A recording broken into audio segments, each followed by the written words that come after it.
The action's about to get underway. The first match, the first quarter-final on centre today. Jannik Sinner against a three-time defending champion Novak Djokovic with Annabel Croft and David Law. Yeah, thanks, Gigi. It's always fascinating to see the players come out, particularly now that we get this grand entrance of the backdrop just opening up, and it's no longer sort of, you know, sheepishly wandering in at the side of the court the way they used to. They open the doors from the very back of the court, and out come the players, and the contrast between these two in terms of demeanour was severe, extreme, because you've got Novak Djokovic, who's won this title 6 times, owns the place really in terms of his stature. He had a little smile on his face. He acknowledged the applause with a wave. Jannik Sinner, very quiet. He's a reserved guy anyway. I mean, he seems like a very nice chap, as we get a sight on our screens here from the Royal Box of the Duke and Duchess of Cambridge.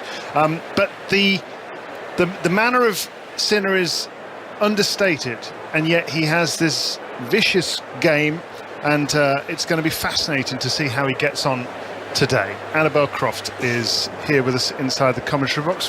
How do you think he'll settle and handle this occasion? I think he'll handle it extremely well, David. That's my feeling. I just feel like he has such a good head on his shoulders. He's unbelievably mature for his young years. He's just 20. Bit of a joke and a giggle over the coin toss here. Well, that was pretty swift. And yeah, I just have always been impressed with his maturity ever since I first saw him in a press conference and the way he handled all the questions. And this was about 2 years ago when he was, you know, only 18 years of age. And, you know, I think he's got great determination. I think he would walk out onto this court and feel that he can beat Novak Djokovic. Yeah, it's going to be very, very interesting to see how Sinner handles the occasion and how Djokovic handles Sinner, because they played each other once before. That was in Monte Carlo, but it was on clay. It was straight sets, 6-4, 6-2 to Novak Djokovic. But already, even though Sinner came into this tournament never having won a grass court match in his whole career before, he just looks very natural on the surface, doesn't he? We saw him beat Carlos Alcaraz in the previous round, somebody who's been getting a lot of hype, including from me. Yeah, but me too. Jannik Sinner was the better player. So it's going to be very interesting, Tony, to see how this one ends up evolving. Yeah, thank you, David. We're going to hear from Djokovic. You just said, well, just a little insight there. While that interview was taking place, we had the paparazzi round the table. I noticed you perked up. You were staring right down the camera lens. I don't know where we're about to appear. Maybe it's Hello Magazine. Anyway, I'd negotiated a deal first before he took the photograph. Anyway, let's have a listen. Djokovic is a big admirer of Jannik Sinner. Let's hear what he's had to say about him. Well, he's a young player, I mean, but already experienced, you know, top 10 player. He had some big wins already, and he's all-round player that can equally play well on all surfaces. I saw him play today, really dominant performance from his side. It just is one of the biggest hitters in the game. It just, you know, smacks the ball from forehand and backhand side. From the baseline, he returns very well, also improving his serve, so he's got every shot in the game that he needs to, and I'm sure that it's going to be very exciting for him to play me for the first time in center court in last 8 of Wimbledon. It's I think his first quarterfinals of Wimbledon, so yeah, I mean, I'm looking forward to that challenge. I know his game well. We practiced here a couple of times, so hopefully I can play as well as I did in the first 4 rounds. Really looking forward to this one. It is just minutes away now. Novak Djokovic, the 3-time defending champion, against Jannik Sinner, who hadn't won a match at tour level on grass until the start of Wimbledon last week. How is this going to unfold? You're going to hear it here on 5 Live. Tony's run off to find a photographer to see if he can get his photo taken. So while I wait for Tony to come back, we can head to court 1. And Naomi's keeping an eye on the all-German encounter. I am, and Jule Niemeyer is 4-2 up on Tatjana Maria. What an opportunity this is, looking to reach a semi-final. Maria's been approaching the net a lot, plenty of slice, all as we expect. It really is the strength of her game. She's just settled a little bit. The beginning was very nervy for Maria. Her slices were floating quite a lot. Niemeyer wasn't troubled at all, but now she's just starting to hit her stride. She has managed to hang in to a couple of service games, but it does feel like Niemeyer really is on top here at 4-2. Naomi, thank you very much. So the Time is, 1:35 in the afternoon. Leon and Greg are chatting and now they're waving goodbye to us. Not sure where they're off to, but Leon will end up at the Cameron Norrie-David Goffin match. That is second match on court one following Niemeyer and Maria. We've got action taking place around the grounds. We'll keep you up to date with everything, but our focus for the foreseeable future will of course be on centre court. Novak Djokovic against Jannik Sinner in the company of Marion Bartley, Annabel Croft and David Law. Thank you very much, Gigi. Yeah, it's a beautiful day on centre court today. My goodness, we are lucky to be inside this incredible theatre for sport. And there are a few clouds up above. There is some blue sky, but people are wearing caps and hats and trying to shield themselves a little bit, Annabelle, because it is that kind of day, but it couldn't be more perfect. I don't think so. It's absolutely stunning out here, and there's not too much breeze either, because some of the matches earlier in the week, that breeze was really picking up and getting inside centre court and being like quite a bowl effect and sort of swirling around, whereas I would say it was near perfect conditions for the players. Yeah, I think Novak Djokovic as well. I think he knows what he's got on his hands here in Jannik Sinner. He's got somebody who's going to be a major player of the future. We've seen his talent already in his fledgling years, but he's now made some pretty massive decisions in his career. He dispensed with his entire coaching team who'd got him to where he was in Riccardo Piatti, who's a very, very successful and experienced coach, but he decided it's time for change, and he's now working, at least on a part-time basis, with Darren Cahill, who's led Leighton Hewitt to world number one. He worked with Andre Agassi for many years, Simona Halep. He's had enormous success, and it just feels as though Jannik Sinner might even be further ahead than we thought. I think you're right. I mean, that was a big decision to get rid of Piatti, wasn't it? Who I've always admired enormously as a coach and such a great mentor of the sport as well. But he did such a wonderful job developing Jannik Sinner. But you're right, the fact that he took that very big decision to ditch all of the coaching staff, what have you, and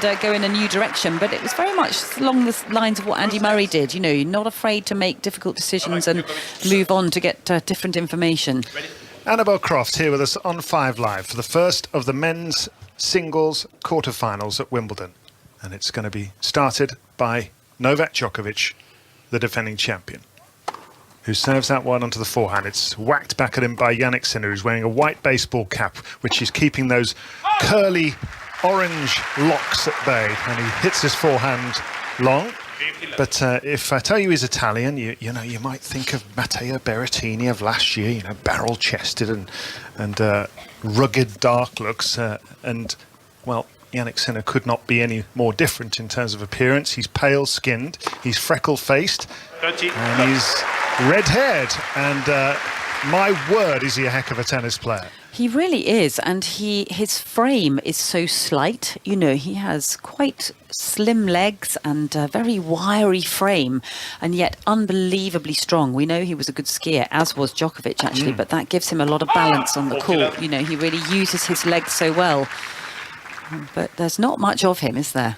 No, there isn't. Marion Bartley is here. Hello. Hi. Hi, Annabelle. Hi, Hello. David.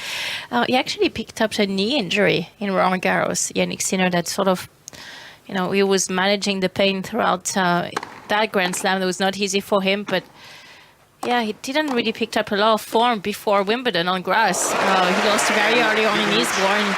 Just arrived here, finally having his first wins here at Wimbledon. He hasn't been able to redevelop his game on grass, but for some reason this year, we have seen a lot of players just coming through, which usually has been a tough surface for them, and they've just been able to find, you know, their groove, find the momentum of the grass. I think the bounce is definitely a lot lower this year than it used to be. Yeah, absolutely. I've been practicing and my body's starting to feel it as well. You're a bit patched up there with Very some tape. elaborate plaster on your shoulder there. Yeah, Mary. well, my ankle has been suffering as well because I just have to bend so low and a lot lower than usual. That, you know, for him that just likes to pound the ball, I think finally he has been able to get a lot more winners out of his grand strokes.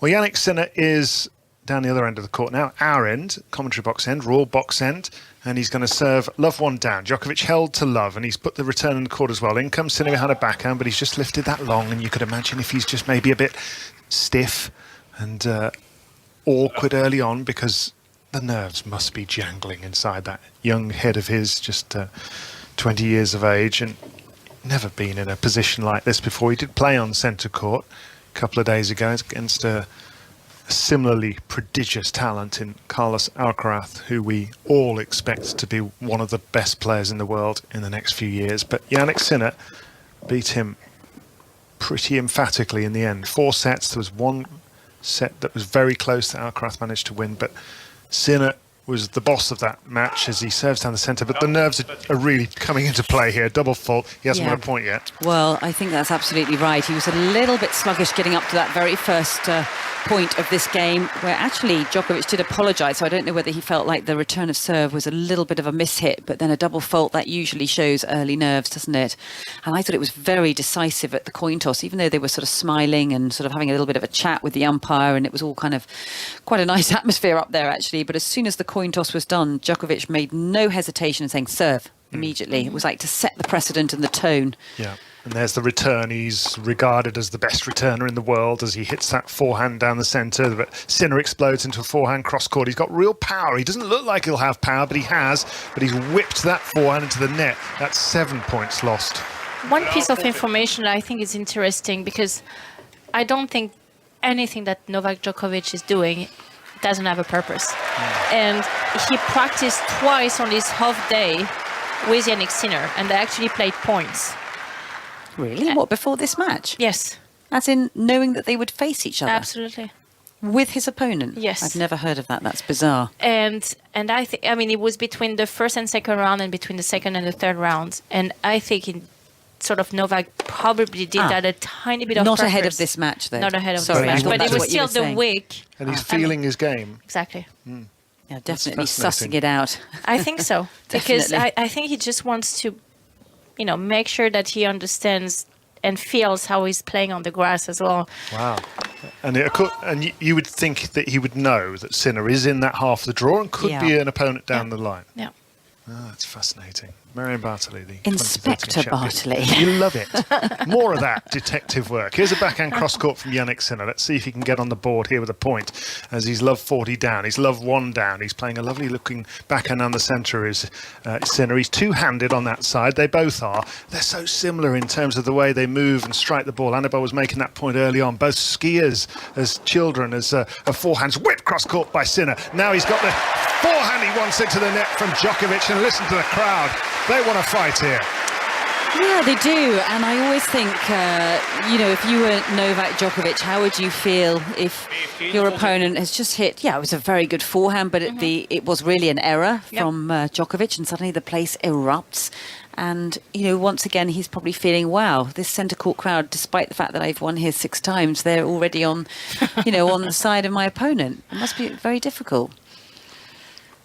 I have to say, I felt a warmth towards Djokovic and an appreciation of his game this last 7 or 8 days, unlike we've seen before here at Wimbledon.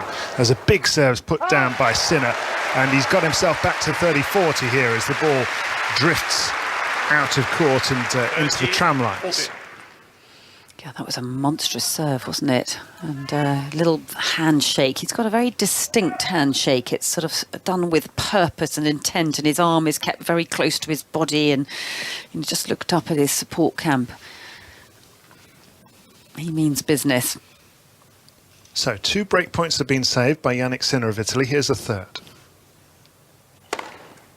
Tries for the ace down the centre. There's a fury to the way that he hits the ball. Everything is fast and furious. Yeah, it's explosive, isn't it? Real aggression. And forehand and backhand. There's no obvious weakness that I can detect anyway, but he's gone along with that forehand. Djokovic has got the break for 2-love, and Sinner somehow needs to find a way to settle down here, Marion. Well, the problem on Jannik's side is if he doesn't get his leg really low, because he's so tall and lean, it's really hard for him to then only compensate with the wrist. And I think that's what Novak has been trying to do, is just making sure he keeps that ball extremely low, doesn't give him any sort of bouncy forehand when Jannik could just hit through the ball, which was the ball type that Alcaraz was giving him. Alcaraz has a ball that is just bouncing more higher naturally, and Novak is just making sure he keeps those balls so low that he's forcing him to just get down constantly on those legs. not only to get the mistakes, but actually I think to tire his opponent up, because it just takes more physical energy to do that. Yeah, and also I think Alcaraz was playing sort of clay court tennis or hard court tennis on the grass, and his forehand was really rotating and, as you say, Marion, sitting up into that massive strike zone, whereas Novak is going to give him many more slices and lower balls and make him have to brush up the back of the ball. Djokovic's serve that has improved out of sight over the last few years, with the assistance of Goran Ivanisevic, who, if you didn't get a chance to see him play back in the day when he won Wimbledon in 2001, he had one of the great left-handed serves. And Djokovic on cue, of course, double faults just to make me look stupid. It's always the way.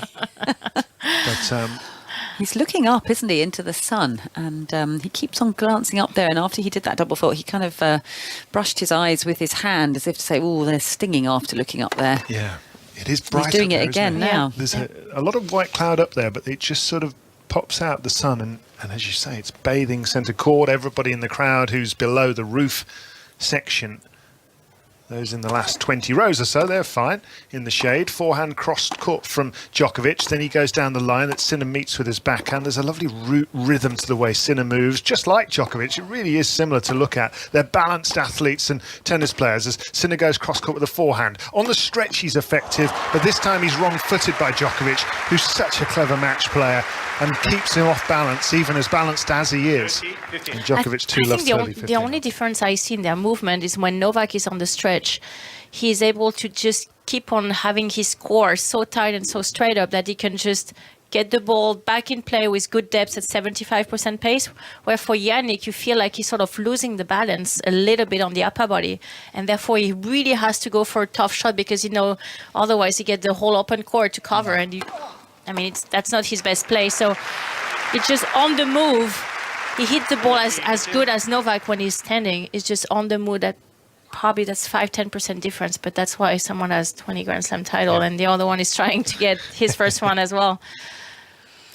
Well, his eyes are definitely stinging at the moment. He's just done another really good serve, but you can tell that there's a reaction after looking up into that light.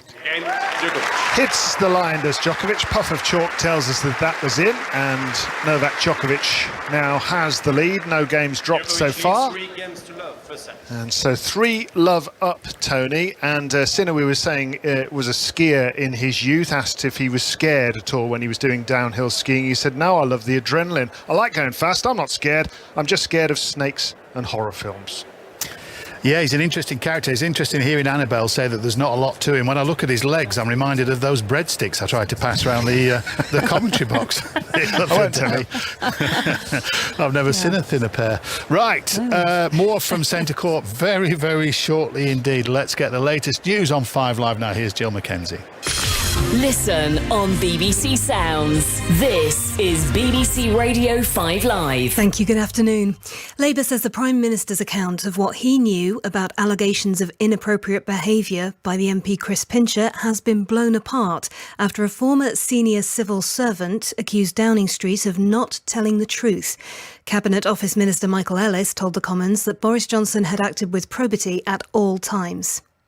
Police in the US state of Illinois have arrested a 22-year-old man who they believe is responsible for carrying out a mass shooting at a 4th of July parade yesterday. 6 people were killed and dozens wounded when a gunman opened fire on crowds during a fireworks display.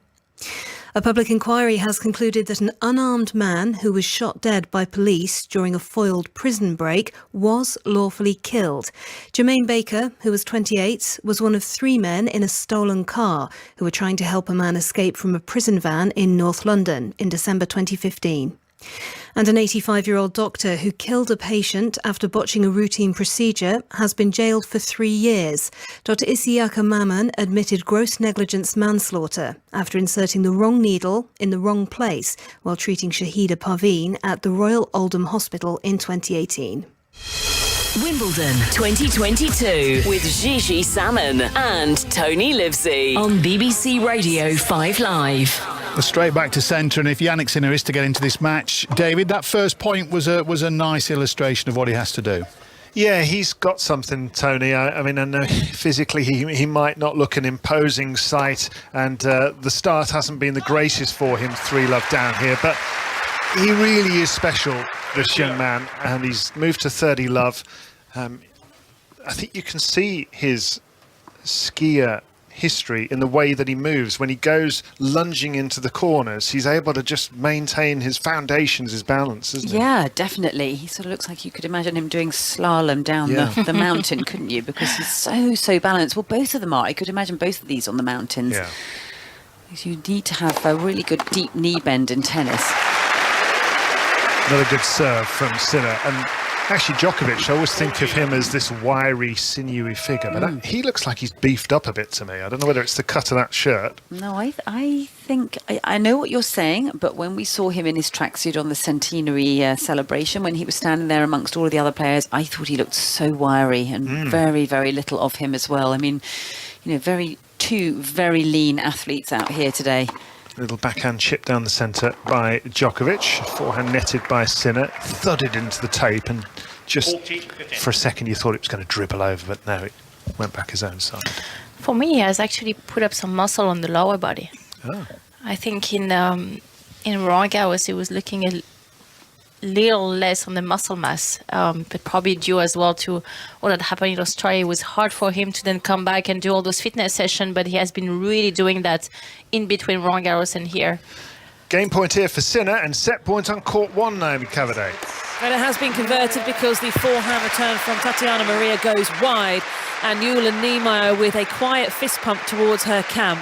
And that was a very solid, tidy set of tennis from Niemeyer, I have to say. She capitalised on a slightly slow start from Maria, got that early break of serve, but her serve has not been troubled whatsoever. And she takes the opening set 6-4, David. Thank you very much, Naomi. It's going to be interesting to see how Tatjana Maria's slicey, dicey game gets on against the big hitter, because we had the same thing yesterday with Harmony Tan, who knocked out Serena Williams and had this great run, but then ran into Amanda Anisimova, who just socked her off the court.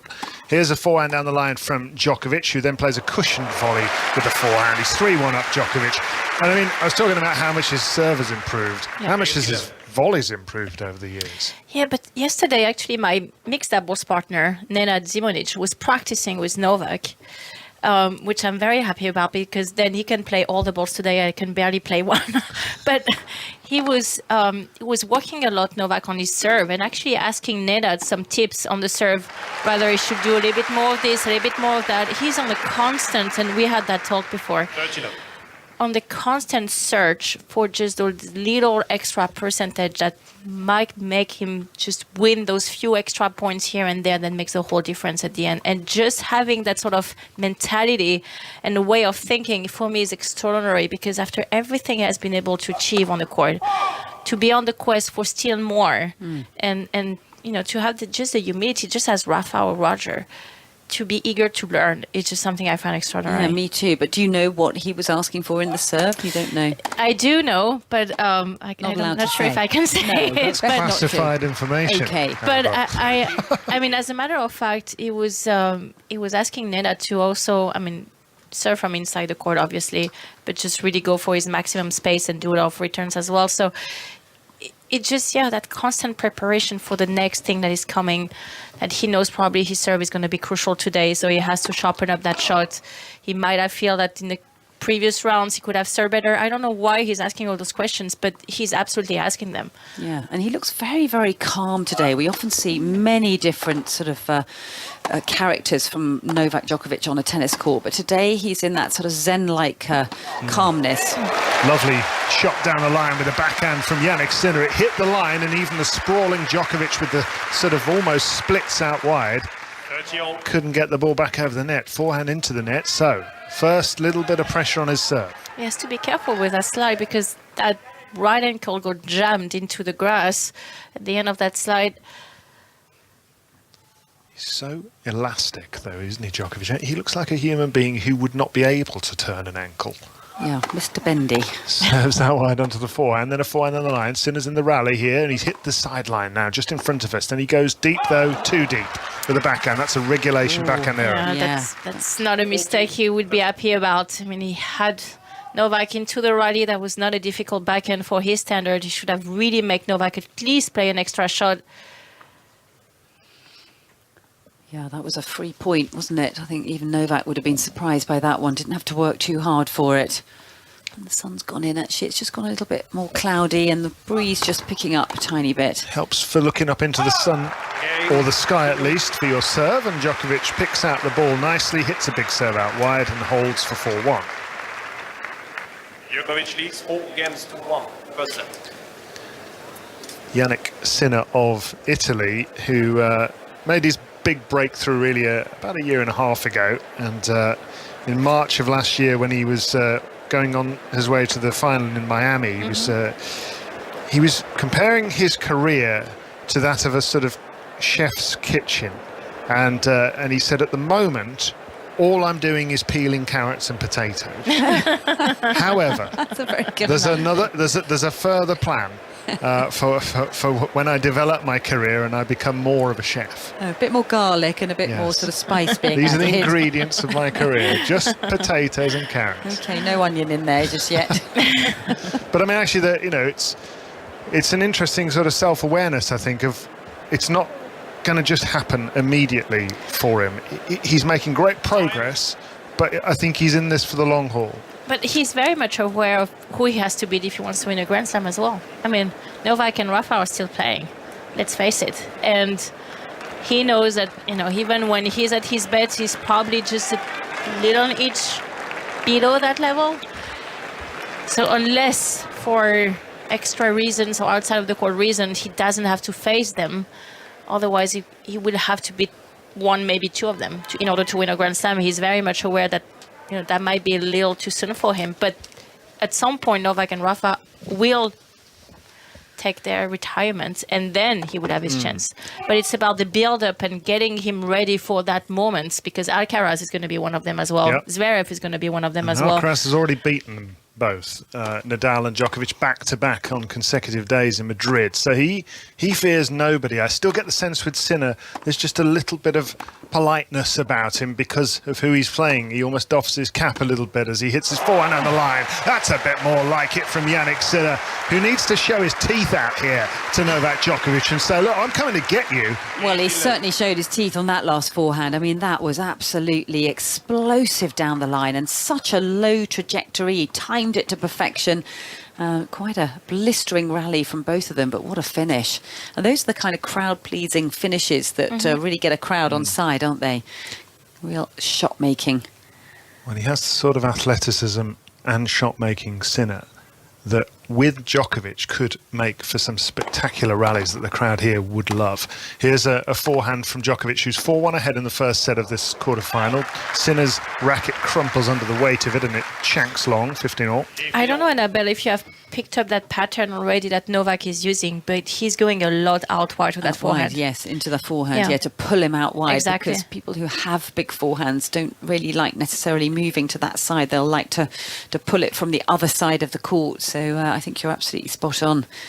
I think one of the things that Piatti, when he was working with Sinner, always talked about in his pupil, he said he hits the ball.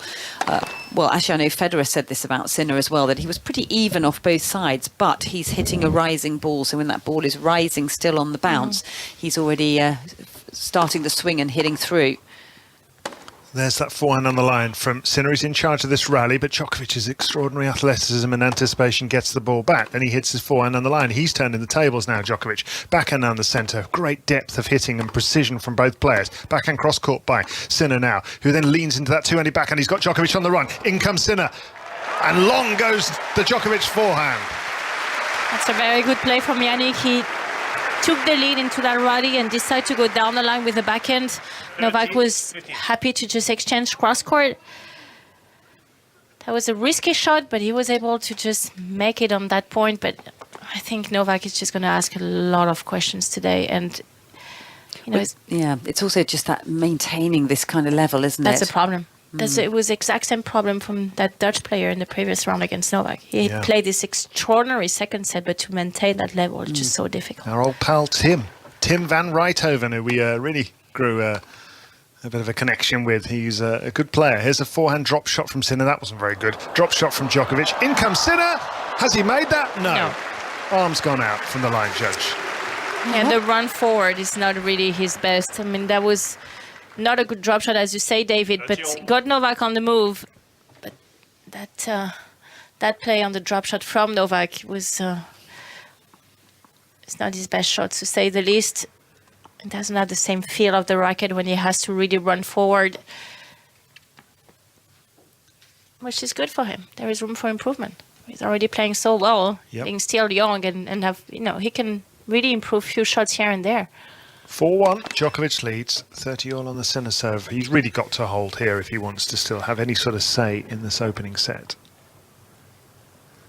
Djokovic will be keen to avoid that. Here's his backhand down the centre. Then he goes down the line with that backhand. He can just go any direction he likes, any time he likes, Djokovic, with that two-handed backhand. He's going inside out with it, 3 of them. Now he hits his forehand on the line. Sinner's reaching that, but that's going to go wide. I mean, how good was that hitting from Djokovic? It's so pinpoint. Oh, it was just amazing to watch, isn't it? And he looks like he has so much time on the ball, even though he doesn't have a lot of time on the ball, because that ball's coming at him at such a pace from Sinner. But it also looks like a conductor out here at the moment, the way he's just able to, keep moving the ball around the court into the open spaces. Beautiful backhand down the line once again. And Sinner's knees were on the grass there for one of those shots in that last rally. And it just feels like he can just pull the trigger when he wants to, and then just open up the court to be able to take control of the rally. People say of the great snooker players that they're thinking several shots ahead, and it feels like Djokovic has already got the shot in 4 shots time in his mind when he's constructing these rallies. But that's a good serve out wide from Sinner.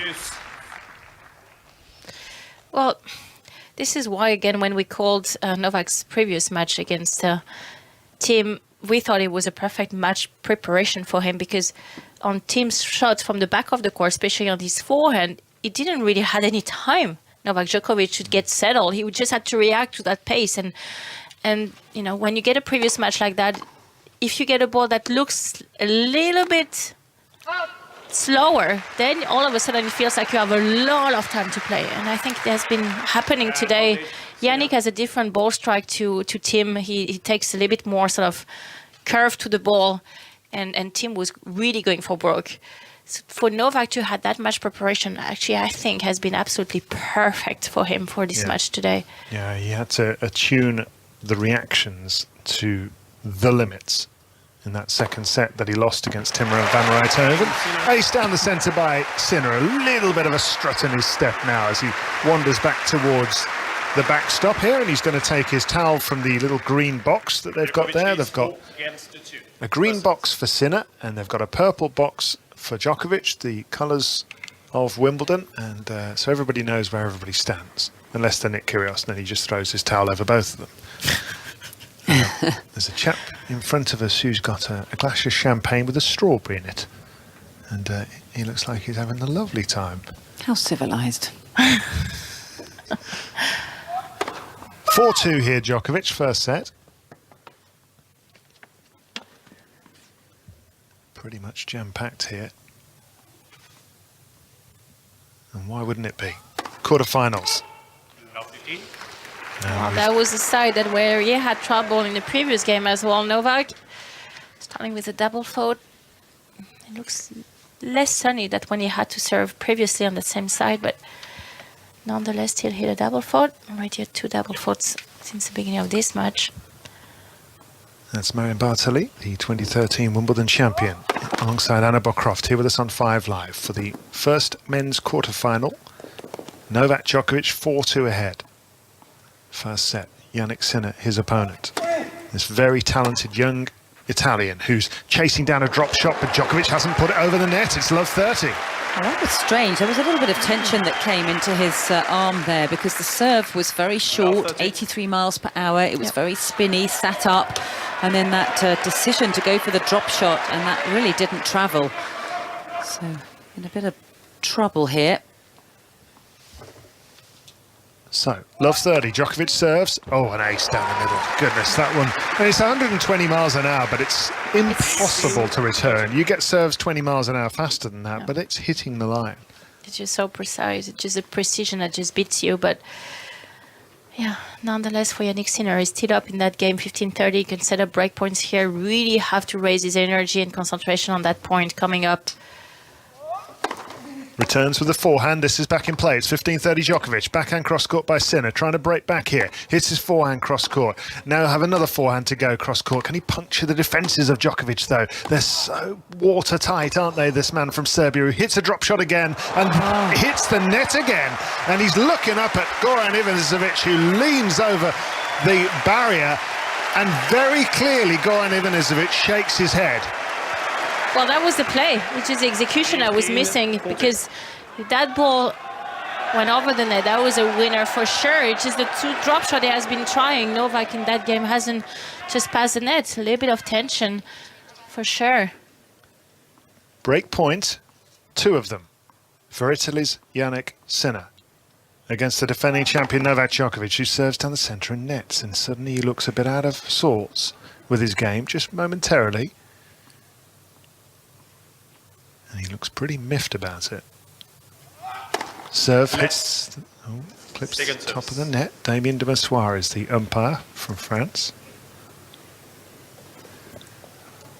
Little murmur around centre court at the moment. Somebody drops a glass and it just rolls a couple of feet away.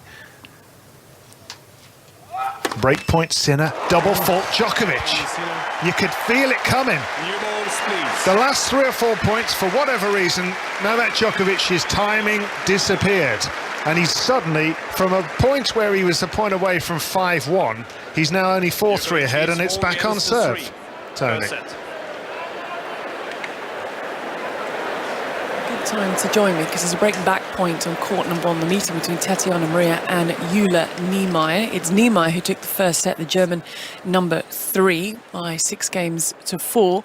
The serve has just disappeared from the 22-year-old and debut at these championships, both looking for their first Grand Slam semi-final. A point for Maria, the mother of 2, to get back on serve. She lays into the one-handed backhand, the low slice from Niemeyer into the corner with the off forehand, the pick-up on the volley from Maria, who's down on her knees. She put enough undercut on that ball that it spun off to the left-hand side. She pumps her fist to the crowd, a big smile on her face. And we are back a game apiece in this second set, an hour on the clock. And let me just tell you that the order of play has been confirmed for tomorrow. Centre court starting at 1:30 will begin with the quarter-final between 2019 champion Simona Halep and Amanda Anisimova. That will be followed by Taylor Fritz against Rafa Nadal. Starting at 1 o'clock, court 1, Ayla Tomljanovic against Elena Rybakina, and then Christian Garin against Nick Kyrgios. I'll keep an eye, David, on events here on court 1, but for now it's back to you with Djokovic and Sinner on centre. Okay, thanks, Gigi. It's very interesting, isn't it, the way things are organised now here at Wimbledon, because of the removal of Middle Sunday and no longer the need for all those last 16 matches to be played on a Monday, and no longer separating the men's and women's quarterfinals. That it's all organised a bit differently, as Sinner comes in and punches a backhand volley cross-court away, and suddenly he is warming to his task right here, Annabelle. Yeah, it's not easy when you've played very well, as Novak has, and he hasn't really put a foot wrong until that last game, and then suddenly the level of your opponent starts to rise up significantly, which is exactly what's happening right here. So he'll be feeling, it's like a double-edged sword, isn't it? It's more and more pressure from what Sinner's being able to do out here. So this is getting quite interesting now, because we thought this set may have been done and dusted for Novak Djokovic, but far from it.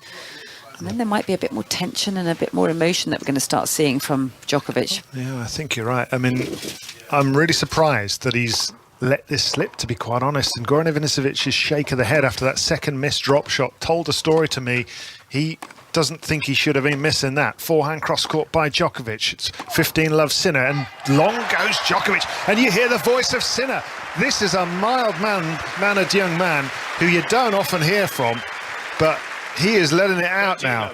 That was a good rally as well, just moving side to side from both players. But you still have the feeling, if Novak can get Jannik constantly on the run, that physically he might get the edge just as the match start to unfold. But that's true that this game at 4-2, when he had the break and just had to consolidate until the end of the set, was very loose from him and very uncharacteristic. I mean, especially in the quarterfinal stage of a Grand Slam, you wouldn't expect him to double for twice and miss 2 drop shots into the net. No. And Sinner is suddenly getting comfortable out there, and he's so talented, this young man, as Djokovic nets a forehand and Sinner goes 40-love up. that if Sinner starts to really believe out here, it could be dicey for Djokovic today. Definitely. And he has, as we said at the very start, so much self-belief. He believes he's going to the top of the game. He believes he's going to be a Grand Slam champion. And, you know, that's what's so remarkable about him. He's unbelievably mature as well. And Novak nearly slipped again in that corner on the right-hand side. He just looked down at the grass and lost his footing. There is a tension about Novak Djokovic just at the moment. You can see it in his face. The jaw is very sort of tight at the moment. There's no looseness about his cheekbones as he hits his big forehand on the line, and that's a lovely point from Djokovic. Really opened the shoulders a bit, perhaps let out a bit of the anger with an inside-out forehand, but it's only 1 point. Yeah, and he put a lot more pace on that forehand, and I think he might start to change things up because some of these recent exchanges, Sinner is coming out on top, and of course that has a psychological impact, and Novak was on the move forward there, and I wonder whether he's going to start attacking and coming forward the way he did at the very start of this match. Yeah, that's another thing with Djokovic, as well as the serve improvements, the volley improvements, just tactically these days he seems so adept. I mean, when he first started playing, he was just this miracle man at the back of the court that you couldn't get the ball past. He'd be bending himself into all sorts of positions to win matches as he hits a forehand long, and Sinner levels up at 4 games apiece. But recently, Marion, in recent years, he's won matches tactically as well. Absolutely, but once again, it just comes down to his mentality and his will to understand the game, to learn, to improve. And if you don't have the will to improve, there is no way you can make all those changes. And it just starts from your mindset. But because he knows that Rafa and Roger are improving as well, and then you have the young guns coming through, he knows if he wants to stay on the top, he has to do all those changing, or at least this addition to his game. So that starts from understanding the situation and just put up the requirements and everything that you have to do in order to get you to another level. 4 games all in the first set of this match that Djokovic led 4-1, and he looked like he was about to go 5-1 double break up, and suddenly Jannik Sinner is in the lead because he's hit a forehand winner away on the Djokovic serve. Couple of slices there in that last rally from Novak Djokovic, just trying to change things up, but Sinner getting the better, and he's got the better of most of the longer rallies lately. He's getting on top psychologically at the moment. There's been quite an extraordinary switch, because you wouldn't expect that at 4-1, 30-40. Forehand Sinner down the centre. Djokovic hits his backhand with a bit more purchase from this near side as we look right from the corner. We're just to the left of the raw box as the forehand sit down the line by Sinner. He moves to his left, hits a backhand into the net, and Djokovic getting the sights right there. There's a depth to the hitting of Djokovic that's unparalleled in the sport.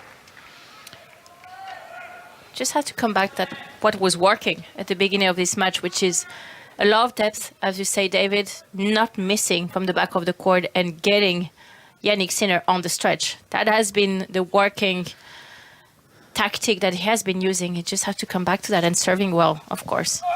Grey clouds up above now, and there is a little bit of brightness from sunshine behind them, but it's not the glorious bathing of sunshine that we had at the start of the match.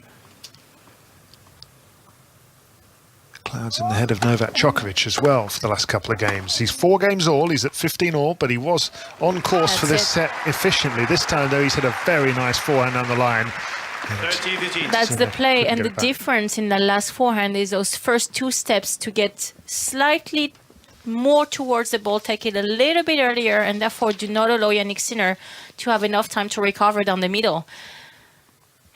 Sometimes that's all it takes. You wait a little bit too much for the ball because you want to play tentative, you want to play safe, and then you allow your opponent to just get those ball backs constantly, and they start to create tension in you. Winner of this match will face the winner of the David Goffin against Cam Nori match, which will be coming up second on court number 1. They've got the women's quarter-final between Tatjana Maria and Nehemiah, 2 compatriots at the moment. Nehemiah is set up. Here's a forehand driven cross-court by Sinner, somehow lifted back into the court by Djokovic. How did he do that? Here's a smash from Sinner. It comes back again. A forehand volley by Sinner. Now a passing shot chance! Oh, no. Goes long from Novak Djokovic. Novak is missing the easier shot of the rally. Is that someone who's just saying... I mean, Where has been coming from? Not really We sure just what that don't was. do that on center court of Wimbledon. That was strange. What was that? Like a hoo-hoo. I'm not, Not sure exactly what sure. that is, but it was definitely not a noise we're used to Okay. listen to on center court of Wimbledon. Centre court like an getting out owl. of control. Nick Kyrgios is tomorrow, folks. That's when you want to get out of control. That's court number 1, second on. Not for this one. Here's a backhand down the centre by Sinner. He's got a chance to set up a break point here. Hits his backhand on the stretch. Djokovic is in charge. Inside out forehand. Hits the back edge of the line, but it's retaliated by Sinner. Now a forehand cross court from him. Djokovic goes down the line with a forehand. Backhand on the centre of Sinner. Now he will load into a backhand that stretches Djokovic, and Djokovic misses. What an extraordinary rally. Well, he's getting more and more uncomfortable, and that's the first time I've seen Novak look a very, very sort of anxious look up at Goran Ivanisevic, as if, you know, what do I have to do out here, because this is not going according to plan. Has been hitting a lot of lines into that rally, but Jannik Sinner was on to every single ball and caught the unforced errors at the end from Novak. Yeah, and also we're starting to hear him grunt out there on the court, and it's a physical exertion, and the rallies are becoming more and more physical.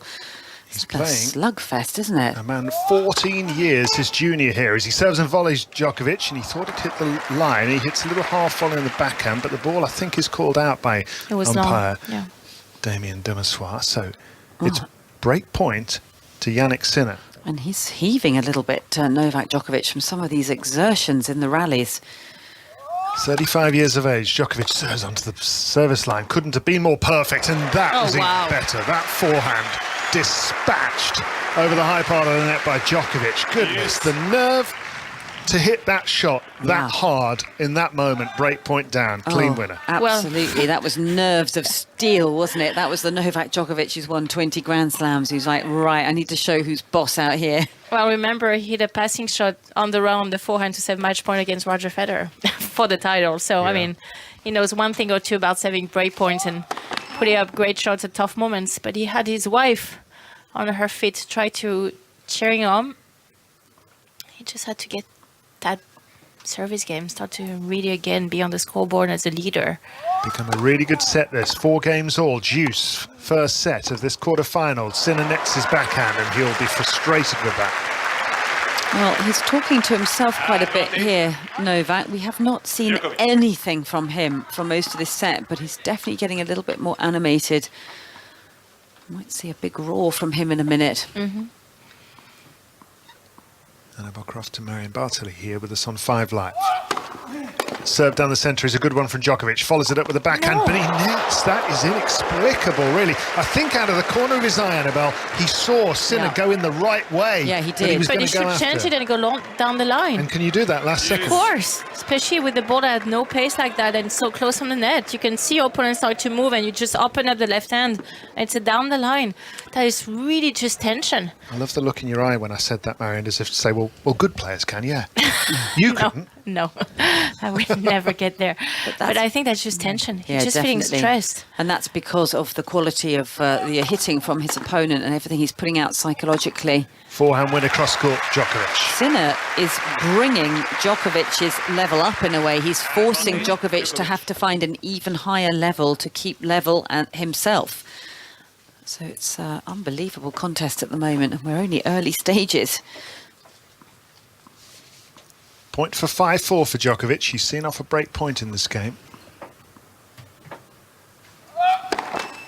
Don't forget he led 4-1. Yeah, and he's not getting first serves in. He's having to work so much harder behind second serves here. I wonder, you know, whatever he was working on that practice court, Marion, definitely sometimes that can affect. Backhand cross-court finds the line from Sinner. Brilliant backhand cross-court by Djokovic, though, and Sinner into the net with his backhand. That's such a great hold. Such a good response, isn't it, from Novak Djokovic? How on earth has he handled that situation with such aplomb? Well, because he's been doing it for the last 15 years or so is probably the answer, Tony. He's 5-4 up Djokovic. It's on serve. Yeah, I know he eventually won that game, David, but at one point there, Sinner was flinging him from side to side of the court. I don't think I've seen that before with Djokovic. It was incredible stuff. So hopefully we've got a bit of a match here on centre. And Gigi on court number 1, thankfully, we've got a bit of a comeback.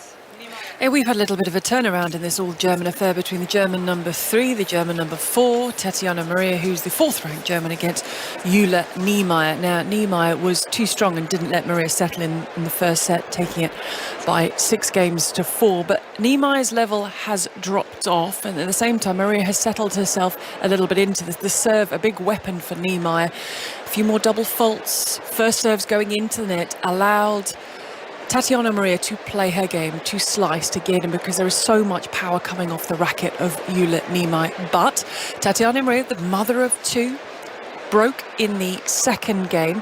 She has broke again. She is leading by 4-1 in the second set. We're only just over the hour mark. There's a wonderful crowd, and I'm being told, Tony, that the Duke and Duchess of Cambridge, who are currently in the Royal Box on centre court, will be making their way to court number 1 to watch Cameron Nori a little bit later.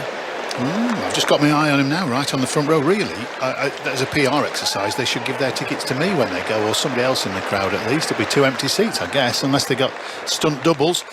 So we'll watch out for that. We have got Cam Nori coming up here on 5 Live later on against David Goff. And for now, though, let's return. Can Jannik Sinner keep himself in this set, David Law?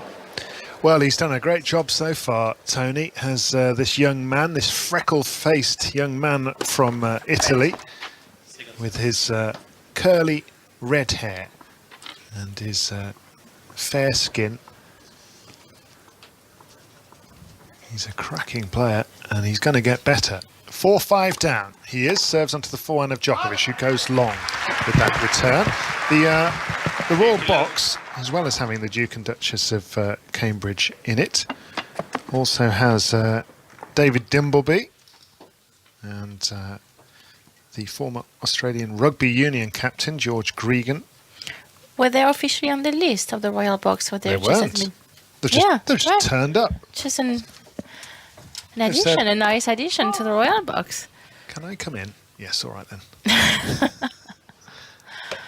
They don't publicise everybody who's in that box, probably to keep people like me from talking about it. Here's a backhand on the centre by Djokovic, and it goes just long. Well, big gesture with his arms there, Djokovic, after missing that. He's right down the other end, but he looked across at Goran as if to say, how can I miss that? What a wasted shot. Well, it was a short second serve. It was only a 93 miles per hour. He had it on his backhand, his favourite shot. For sure, he's going to be disappointed on that one. You want to build the pressure when you're 5-4 up in a set. Djokovic 30 love down here. Sinner serves onto his backhand, and that's a deep return, the sort we expect from Djokovic. Now he's absolutely pile driving these backhands, then a forehand. He's really putting a lot on these shots, Djokovic, now, and that's dispatched as well down the line with the forehand. A 4-point attack, really, that was, wasn't it, Annabelle? Return on your baseline, you're going to have 2 of these forehands, then you're going to have this one down the line. Yeah, you can almost see this sort of determination and grit suddenly kick in, and it's like, right, I'm taking charge here, and you're going to know who's boss in this match. And yeah, really stamping authority in that last point. It's like a big brother just throwing his little brother around for a bit. 30-15 on the Sinner serve, just in front of us. He's wearing his white baseball cap, his Sinner, which, as well as it keeping the red hair at bay, and it's quite long, neck length hair. He also keeps the tunnel vision, it feels like, blinkers as he hits his backhand straight at the body of Djokovic, who plays a lovely faded volley from his chest with the backhand, and it just dies on the surface. Yeah, I feel this is the play that Djokovic has to use right now, because he's got those extra options of coming forward, and he's so comfortable these days up there, and he seems to know, where to put that volley. We've seen some short volleys, but that one was just a sort of sliced, bunted volley into the open space. But, he might need to take charge. But it starts from the mindset. Yeah. If you know before the point start that if you get a chance, you're going to move in and go to the net, that's just a lot easier to make it, yeah. 30-all point, chance for Djokovic perhaps. Forehand, though, is dispatched by Sinner, all built off the 125-mile-an-hour serve. That's why you just have to say too good. 40-30. That was too good as a serve. Novak did well to make Jannik play the next ball. Not enough, but that's why also he was so furious at himself, when he missed a return at 15 love, because he had a second serve. He had that ball on the strings, and he just don't want to miss all of those. Point for 5-all for Sinner. Good serve. Down the centre it went. Djokovic lunged, tried to block it back, but it went half out the net. And again, you hear the voice of Sinner, and I think that's a really good sign for him that he's 5 games all. He's not inhibited now, Annabelle. We saw this at the end of the year in Italy at the ATP finals and again in the Davis Cup. He was shouting a lot. He was getting the crowd involved, which was a Jannik Sinner we'd never seen before. Yeah, he definitely is. And he's just also sending psychological messages down to Novak Djokovic as well. And, you know, players, there's lots of little layers of subplots that go on in matches. We're definitely seeing a bit more of that from Sinner. 5 games all. Backhand drop shot by Djokovic. In comes Sinner. He's going to reach it. Pokes it down the line. Lob volley by Djokovic. Will bounce, and Sinner should put this away. Not sure if the drop shot is really going to work today, because once again Novak is going for that one. It didn't work out. He lost 2 points, crucial ones, when he got broken back in that first set because he missed them. This time he got the execution right, but Jannik was all over it. Yeah, I'm very surprised he went for that one again. I've just noticed this little thing that Sinner is doing, and I don't know whether it's a total habit. I'm going to keep an eye on it, but he keeps on walking back into the tram line before he then goes back to the baseline. I think it's a superstitious thing, a bit like Rafael Nadal, but I've noticed it quite a bit already. There are a lot of superstitions, aren't there, with tennis players? Definitely. He has to walk back to the tram line and then back to the baseline. Great return from Djokovic, but actually a Djokovic-like return from Sinner. Gets it back with interest. Backhand on the line by Djokovic, who's at love 15 and 5 games all. And he's netted another backhand, Djokovic, and he shakes out the right arm as if he's tense. He's at love 30. Sinner's clutching his fist. It's again on the same side where he got broken, and I wonder if there is not a tiny breeze that is going on, and he might play against the wind, because the court position is so different between when he serves from the royal box side and from when he serves on the other side, where he's trying to have a lot of problems to just being able to hold his serve, Novak Djokovic. Love 30. That's a good serve. Puff of chalk tells us it landed on the centre service line. Sinner lunges, misses, and then laughs. Not quite sure what he finds funny. And he was looking up at his support team, and a few chairs down, Goran Ivanisevic has a face like thunder at the moment. Coach of Novak Djokovic, champion in 2001 here. And Goran asked about what it's like coaching, said it's far more nerve-wracking than playing. I'd say watching Goran Ivanisevic for a decade was pretty nerve-wracking. Here's a backhand cross-court by Sinner, who's at 15-30 on the Djokovic serve. 5 games all. Another drop shot. That's a terrible drop shot from Djokovic. He might get away with it here, though. Lob from him is long. What is Djokovic doing with these drop shots? Just doesn't feel that shot at all. He's too stressed to put out this shot. Normally he has a very good drop shot from the backhand, but he stayed loose and relaxed on his wrist. But this one was horrible. He's still got to play to actually lob Jannik Sinner, but again, just didn't feel that shot at all. I think there's just a lot of tension and nerves going through his body right now. Yeah, that was a disaster, that one, wasn't it? It's almost like he's trying to prove to himself that he can still do the drop shot because he might need it somewhere in this match, but it's just the score lines that he's using it at. That's 4 points he's lost through poor drop shots. Here's Sinner with break point for 6-5. Backhand on the line, Djokovic. Forehand cross-court by Sinner. Now he steps in and hits another whiplash forehand winner! And he turns around with his fists clenched, and people are on their feet because Jannik Sinner will serve for the first set. That was just an extraordinary pace on the forehand cross-court for Jannik Sinner, but once again, it's just Novak that gave him all those chances in that game. It's just... First set. Right, who's brought a trumpet in? Yeah, exactly. I was just wondering how they got that in the grounds. There are lots of people craning their necks to find out where the trumpet's coming from, Tony. I don't think we'll be hearing it much longer because I don't think the security are allowed to keep that in, but I like it. And Sinner leads 6-5. I was once on a train full of Burnley fans going to Preston when a guy kept a French horn down his trousers. limped into the match and then just whipped it out. So, yeah, I don't know. I'll keep my eye out for that. What a game here. What a match. That last game, that winning part. I was shouting wow here in the box on my own. Brilliant. And I've got so excited, I've swallowed. Something's gone down the wrong way. Let's go to Gigi. Who's usually, by the way, I've had an official warning from Salford that you've been eating Chris down the microphone. So No, but I haven't. These are false allegations, Tony.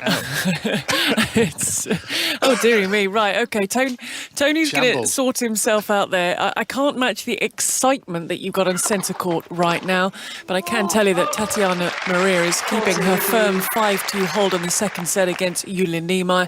No French horns have been whipped out of trousers, but I'm happy to say that I would say 90% of the seats on court one have been taken. This would be huge for both of these women. 22-year-old Niemeyer on debut, 34-year-old Maria back after having 2 children. There is a place in a Grand Slam semi-final up for grabs, but it looks like we're going to go the distance because Niemeyer's got point here for 3-5 in the second. She leads by a set to love. And how are you doing now, Tony? Have you gathered yourself? I'm all right now, yeah. I was just okay? thinking the Royals are due to come over and see Cam Nori on court number 1. They'll struggle to take their eyes off this one, actually, at the moment, the way it's going.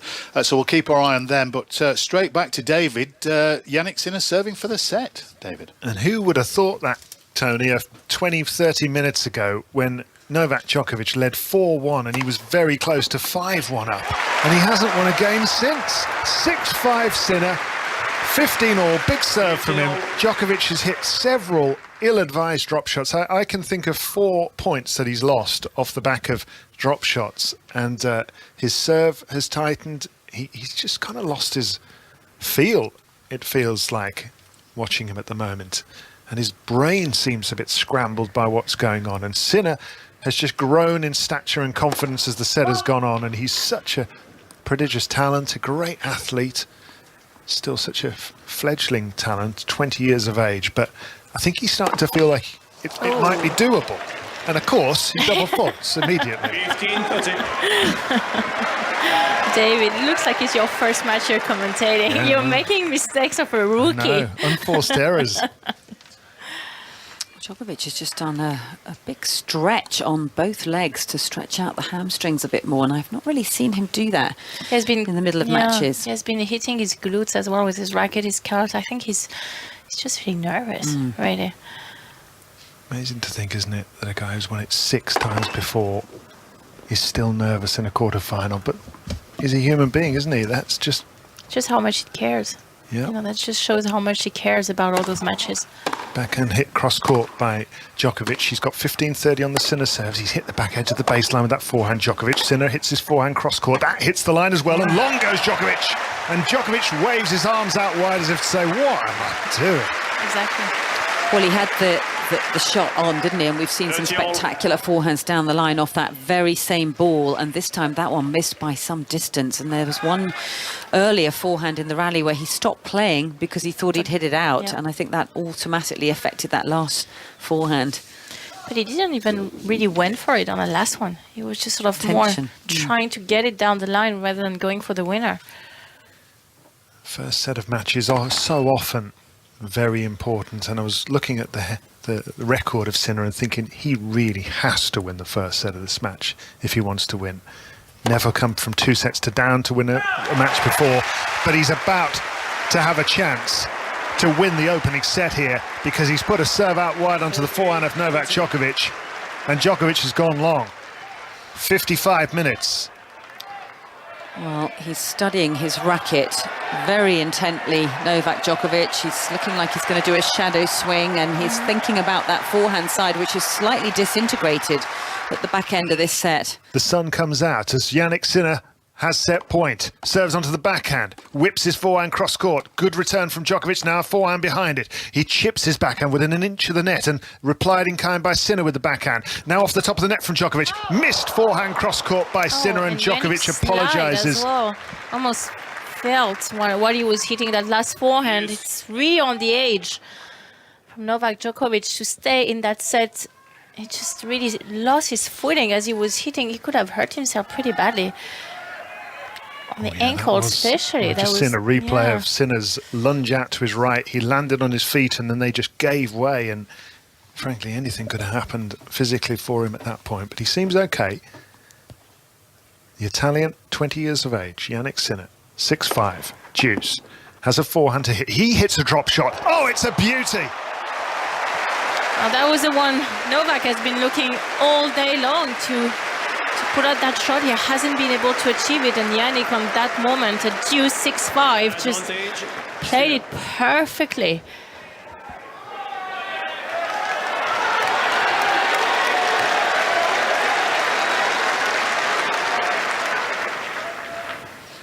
Set point for a second time for Jannik Sinner of Italy against the great Novak Djokovic in the first set of this men's singles quarter-final. Hits the line on the serve, into the net Djokovic! And he's a set down on centre court against this really talented young man from Italy, who has won the first set 7-5, reeling off 6 games in a row. That is extraordinary, isn't it? What has happened? What has happened, Tony? I keep having to remind myself that under that giant white baseball cap, he's only 20. I know we've had the Boris Beckers of this world and all that kind of thing, the Tracy Austins, but he's 20, he's a child. And he's showing so much courage and maturity. Some of those forehands are just have to be seen to be believed. Right, what's going to unfold here on centre? I know what's happening on court number 1, Gigi. It's going all the way. It certainly is. We've just had the second set completed in favour of Tatjana Maria, the 34 world number 103. Has been as high as 46, took time away to have her family. She is back on tour, and she took it at the first time of asking on the Niemeyer serve, who had to play the younger of the two Germans, a tweener from the back, left a simple volley put away on set point for Maria. And we talk about the incredible things that are unfolding at these championships, and this is just another one of them. Tatjana Maria, who would have thought she would be a set away now from a Grand Slam semi-final. She left to have a family. She came back. She's got herself into the position. And Jule Niemeyer on her debut. She's just 22 years of age, and she only cracked the top 100 for the first time in May. I think it's going to be who holds their nerves in this deciding set. We've seen dips from both. We've seen nerves from both. One set to decide who becomes a Grand Slam semi-finalist. An hour and 28 minutes on the clock, and Maria, first game, third set, leads 30-15. I think we should be all right. Thank you, Gigi. With the resumption of this game here, Jannik Sinner against Djokovic to come. We've got Cam Nori to come. We've got Ons Jabeur to come. It's already a thrilling day at Wimbledon. There's plenty more on the way, so we won't be away from the tennis for long, I promise you. But let's just take a quick break for the news. Here's Jill McKenzie. Listen on BBC Sounds. This is BBC Radio 5 Live. A former top civil servant in the Foreign Office, Lord MacDonald, has accused Downing Street of not telling the truth in its response to allegations of inappropriate behaviour by the MP Chris Pincher. The Conservative Minister Michael Ellis told the Commons that Boris Johnson couldn't initially remember being briefed about the allegations, but that's now been corrected. The Australian tennis player Nick Kyrgios has been charged with assaulting a former girlfriend. He's been summoned to face an Australian court next month over the incident, which is alleged to have happened in December last year. A public inquiry into the fatal police shooting of an unarmed man during a foiled prison break has found that he was lawfully killed. 28-year-old Jermaine Baker died while trying to free an inmate from a prison van near Wood Green Crown Court in London in December 2015. And nearly 2,500 Royal Mail managers will go on strike later this month as part of a dispute about job losses and pay. The Unite Union said the industrial action would take place between the 20th and 22nd of July. Wimbledon 2022 with Gigi Salmon and Tony Livesey on BBC Radio 5 Live. Just for the record, Djokovic is 30 love up on his first service game of this second set, but you'll remember he's lost the first set to Jannik Sinner, the 20-year-old, 7-5, and Sinner just wins that point there. It's 30-15 on the Djokovic serve. Back to the tennis very shortly. Just a quick look at the cricket this morning in England. Wasted no time in completing a 7-wicket win over India at Edgbaston. Johnny Bairstow and Joe Root both scored magnificent centuries, and Ellie Oldroyd was watching. Well, it was all so easy for England in the end this morning. They came here needing 119 more runs. India needed to take 7 wickets. They didn't get near taking a wicket, really. Joe Root, 142. Johnny Bairstow, 114. Both of them unbeaten at the end. And it was all done within an hour and a half. So the series is drawn 2-2. And incredible records from Bairstow en route, his 12th Test 100, his 6th of the year, his 4th in 5 innings, his 2nd of this game, of course, as well. And Joe Root, his 11th century since the start of 2021. 3 of those came against India last year, so that was his 4th in this series. He was named man of the series. Bairstow was named man of the match. But what a transformation under Brendan McCullum and Ben Stokes. Let's hear from the England captain. Oh, it's amazing. Yeah. Think about it. Yeah. Don't know. I don't really have much for you, to be honest. I guess yeah. I mean, I was just running through the course of that match with toughers. I mean, it's worth remembering that India scored 416. England gave away a lead of 132. Obviously came back in that second innings to bowl about 245, but still, all those runs to score 378. I mean, that's immense. It's just the change, you know, you talking about mindset and everything like that, but when you've got real clarity in what you want to achieve as a team and how you want to play the game, it makes things a lot easier, if that makes sense. Like, we know what we were going to do. We were always going to go out and try and chase us down, you know, from the get-go. I think a great way to explain it is that teams may be better than us, but teams will not be braver than us.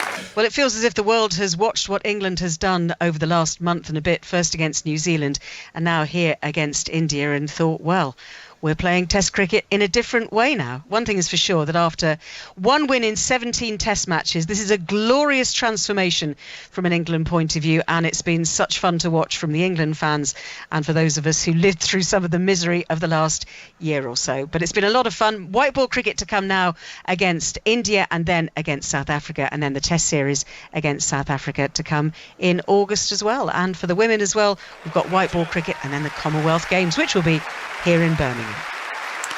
Ellie Oldroyd there reporting on that brilliant win for England. Novak Djokovic won the first game of the second set. Sinner's 30 love upon his. Back to the tennis very shortly. Just some football news for you today. Paris Saint-Germain have parted company with coach Mauricio Pochettino after 18 months in charge. The former Nice boss, Christophe Galtier, will replace him on a 2-year deal.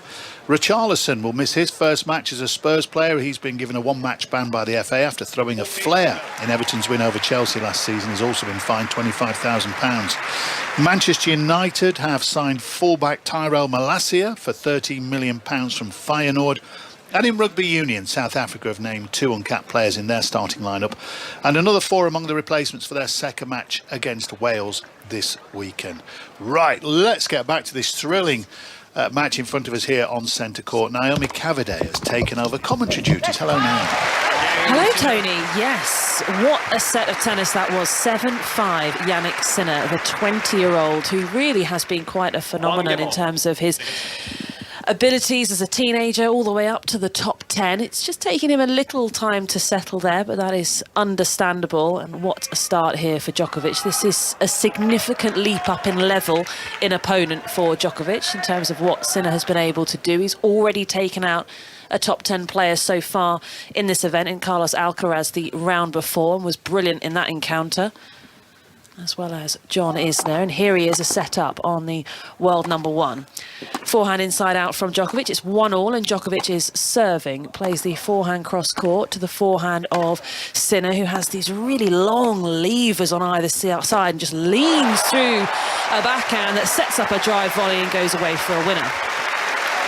Just how to time the ball better and better as this match goes on. I mean, from the beginning, it was Novak winning most of the rallies from the back of the court, and the momentum has just switched so much already towards the back end of that first set. And even now on that first point, Novak has a lot more trouble to get on top of those rallies from the back of the court.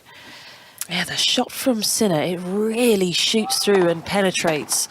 Good serve, though, from Djokovic, and a tough volley pickup. He's done so well there. Yeah, that's the first serve and volley we've seen from him. We've seen other attempts to get to the net, and he's volleyed beautifully to change things up. But he's definitely having to call upon all sorts of other tactics right now just to disrupt this incredible rhythm that Sinner has suddenly found, because it feels very much like he's bossing Djokovic a little bit at the moment.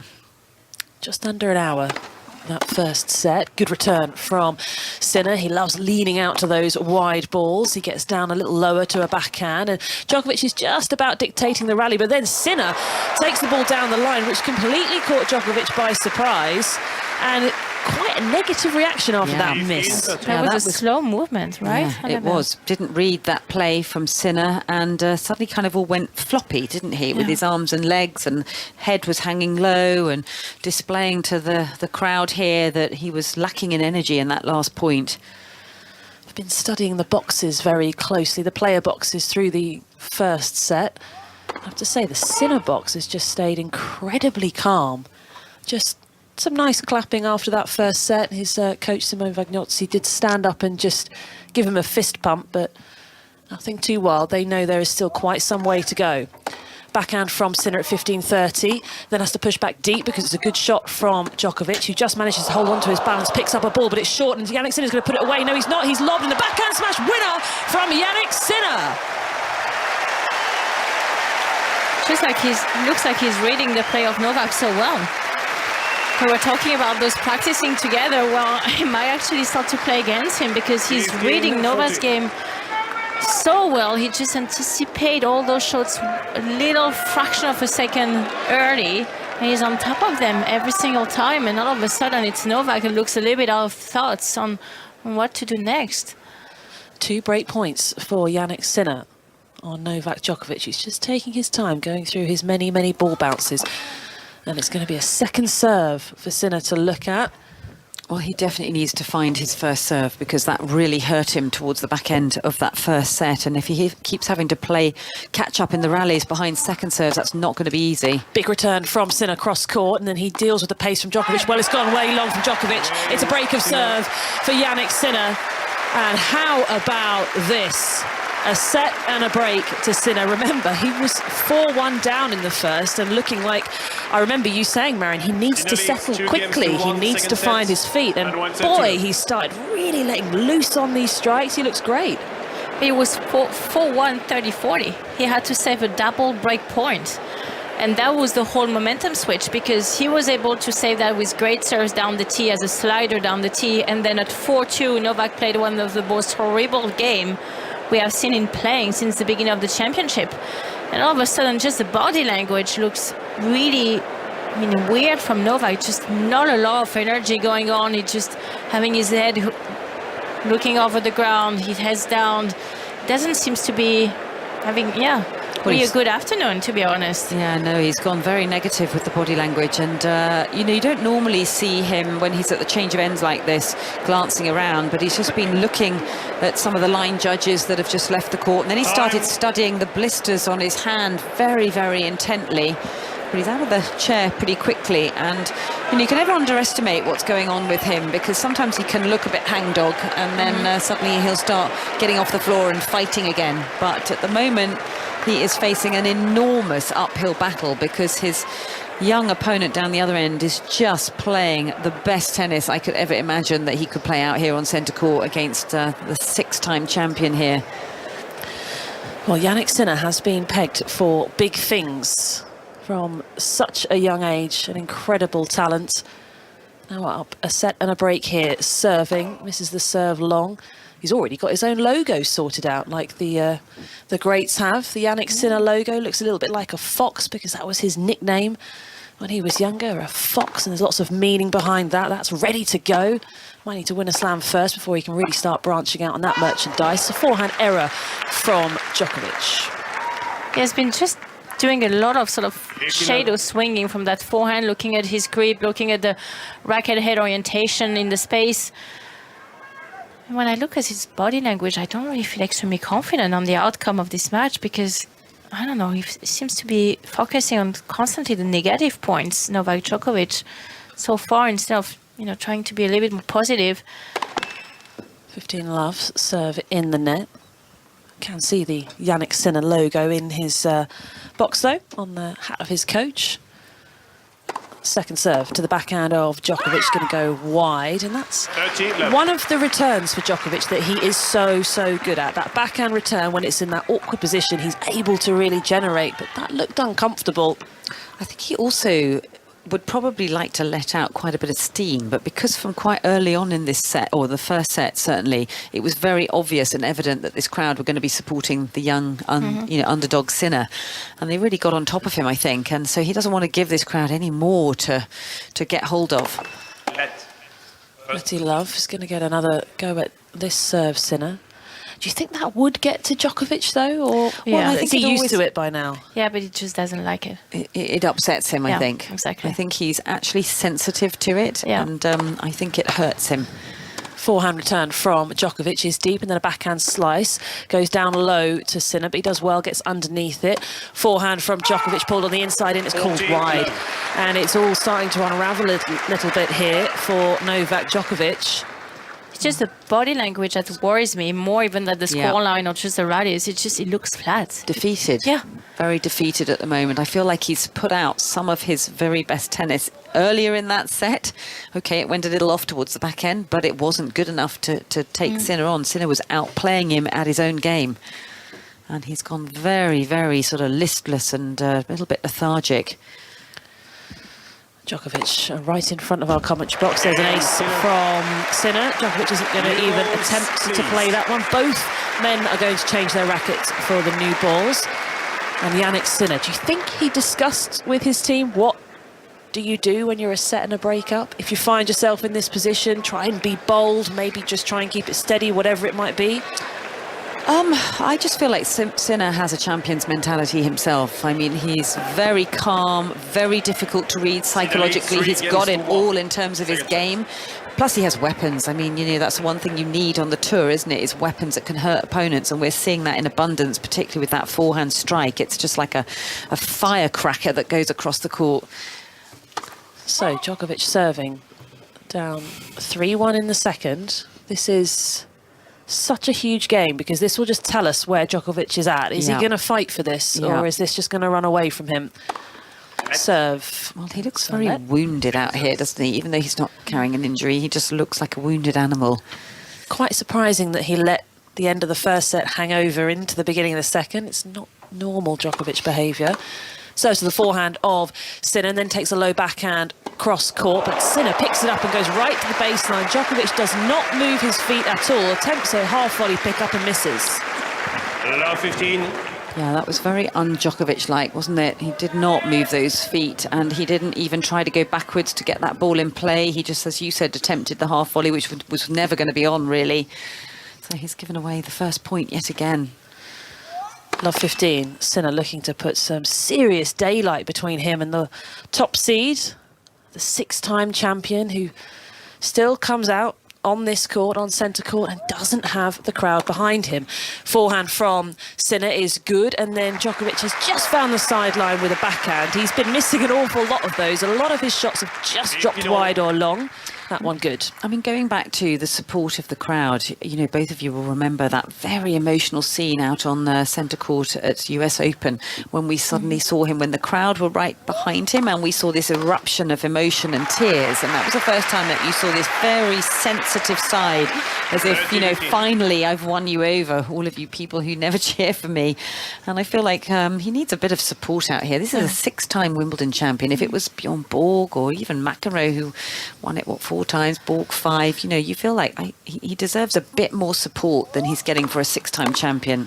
30-15, and the backhand from Djokovic goes down the line, and Sinner just looks so comfortable on the move, on the stretch, but that one's got a little too much heat, and now Djokovic moves to 40-15. I mean, when you see a difference with Rafa is playing, or Roger is playing, and even Rafa won, I know many times Roland Garros, is to get the crowd every time behind him. And I just don't understand why the crowd has been so harsh on Novak all of those years. I mean, it's been really hard for me to get my head around that, because he doesn't deserve those kind of neutral feelings. No, I agree. I feel he deserves an enormous amount more support and respect for what he's achieved in the game. 3 games to 2. So Djokovic is still a breakdown, but manages to just keep in touch. He was down in that game, Tony, and it's back to 3-2. And it was quite interesting talking about the crowd support. The other day when we had, of course, all the former champions, including Marion, who got a fabulous reception walking out on court. It was on a rare occasion when you see the different cheers, you could hear the difference in levels. And, you know, Djokovic, it wasn't a patch on Nadal, Murray and Federer. I was just going to ask, I'm going to go to Gigi in just a second, but just Annabelle and Marion as well. Is the crowd anti-Novak or pro a young kid who's just trying to topple him a little bit? Do you know what I mean? Are they actively saying we don't like you, or we'd like this kid to show us something special? That's a really good question, and I don't know the answer to it, but it did feel like they were for the kid. You know, it sort of felt like, you know, he was out here. People know that he's just 20 years of age, and I think they probably weren't so familiar with his tennis, and suddenly when he was exploding onto the ball and hitting these amazing shots, he's like, whoa, you can really play, this is exciting. But I would like to think it's that more than anti-Novak, but at the moment it just feels like he needs a bit more energy from the crowd, and I feel like that's actually got to him a little bit today. Yeah, I suspect my instinct is that they want Sinner to push him, but then when he really under the cosh, they may come back for Novak because they want the game to go on and on. Yeah. But we shall see. Let's head quickly to court number 1, and Gigi's watching a match. 1 hour 46 now, Gigi. And I will keep it short and sweet and tell you that Jule Niemeyer, the debutant, the 22-year-old, got the break in the third, the deciding set. She leads Tatjana Maria by 3 games to 2. Still an awful lot of errors. Remember, we've got to get up to the finish line, and that's when the nerves will kick in. But as things stand, Jule Niemeyer is 3 holes of serve away from her first Grand Slam semi-final, leading 3-2 and 30-15. With Cam Nori to come on court number 1 later. Gigi will be in place for us there as well. Russ will join her later on for that. Right now it's back to this cracker here on centre court, Naomi. Thank you, Tony. We are in the first point here with Jannik Sinner leading 3-2. That's a drop shot dumped into the net. Again, the beginning of that point, 3 shots from Djokovic completely off balance when he wasn't really under much pressure, just misjudging his spacing between his body and the ball. A lot of work to do for Djokovic, but Sinner, it's all about maintaining, which is equally as challenging in his 3rd Grand Slam quarter-final. So, love 15. Sinner needs to hold on to this break. Misses the first serve just a little long as he went down the tee. Quite an overcast day here at SW19. We've had lots of sunshine throughout the week so far. This week and last. The defensive backhand from Djokovic is short, and it's going to be put away by Sinner with a forehand cross court. Well, any time that Djokovic is off balance and, you know, slightly floating that ball back into play, you know, Sinner is so quick to pounce. I mean, that's pretty much the end of the rally, isn't it? And Novak has just banged both his thighs with his racket as if to say, come on, just get these legs working, get the energy back. Yeah, he just did a couple of little bounces on his toes as well, trying to get the legs feeling a little lighter. Well, he has to be fast if he wants to react and move to the corners on Jannik Sinner's shot, because those are coming at 5 pace for sure. And from left and right, this is a difference compared to the Dutch player he played against in the previous round, which was just a forehand. Here's forehand and backhand. There's a big forehand from Sinner across court. Now he's sneaking into the net. Oh dear, gets the volley all wrong. Yeah, that's a tough miss. That's a tough miss because he did everything absolutely right. He got Novak on the move. He sneaked into the net. He get the open court in front of him. Just that racket head has been dropping way too quickly to get that volley over the net. Yeah, it was almost pointing vertically down, wasn't it? It was the opposite of what we've seen from Novak, who's gesturing now. He's chatting to his box. Yeah. And he's smiling. The box aren't smiling. No, for sure not. It's one way. They're not impressed with what they're seeing at the moment. They were on their feet, giving him an ovation, just trying to urge him on. Can't do anything about that serve from Sinner. Now, Sinner has a very good serve. He's tall. There's still, I think, room for improvement. He's not known for having a big serve. Djokovic is known as one of the best returners in the game, but he's struggling. Yeah, but the thing is, to return well, you need to have the energy in the legs because you need to cut the trajectory so fast. And if you're a little flat for any reasons, you're just going to react a fraction slow. And that just makes the whole difference, whether you have a clean contact to the ball or not. So it's 30-all because that serve was unreturned. I think also Sinner's getting a lot of free points off his serve. I mean, even though he's just missed that one, that was 130 miles per hour. Whereas, as we know, Djokovic struggling on first serve. He's not getting enough of them into play. Second serve return from Djokovic is powerful through the middle of the court. Runs around to play his forehand, but doesn't do a huge amount with it. Then he goes a bit bigger on the forehand as Djokovic takes it down the line. Sinner holding firm at the baseline is ready to pick up this drop shot from Djokovic. He's there and puts it away because the drop shot wasn't very good, like the ones we've seen before from Djokovic. And Sinner with the winner. Well, that's definitely about the 5th drop shot that he's attempted, and he hasn't won a single point off it. And even though that was slightly better than some of the other ones we've seen, it still wasn't good enough. And Sinner there in plenty of time. I'm not sure why you still want to go back to that shot, because it's so clear that Sinner is just picking up so early. As soon as you see Novak opening up the racket, they start to run forward. So there's clearly some sort of anticipation there. It's almost like what you said, or Annabelle, he's trying to prove to himself that he can still win the point doing that, but hasn't been working at all. Serve and drive volley combination from Sinner is effortless. Djokovic really outstretched on the return, and he holds on to a serve at 4-2. And I should say, I'm really not trying to rhyme Sinner and winner all the time. It does work. It sounds great. It just rolls off the tongue, and he's hitting so many winners. Yeah, no, it does work. He does. So 4-2 here on centre court. What an extraordinary story. Jannik Sinner, just 20 years old, the Italian, playing incredibly well. But Djokovic, well, he's out of sorts. Oh, wow. There's a nice forehand down the line. That'll make him feel better. That was almost around the post, right in the corner of the court. That was one of the toughest shots he had to put out from this afternoon match. So 15-love. Djokovic serving. 1 hour and 22 on the clock. We haven't seen a lot of frustration from Djokovic, maybe some negativity, but we haven't seen that emotional release. But I think he has to get it off his chest, because if he's staying in that sort of mid-water mood when he looks grumpy but doesn't really let it go, I think that's just not going to work for him. He needs to have the sort of adrenaline going up into his body. I think he's worried about getting the crowd even more on his back, though. Yeah, well, it's hard, isn't it? Yeah. He was looking for a serve volley there at 15 all. Missed the first. So has to just trudge back to the baseline, sort of hanging his head. Doesn't look full of beans. It's a clean winner there. Jannik Sinner off of the return. That serve, I mean, it was almost like you just fed him a short ball to attack.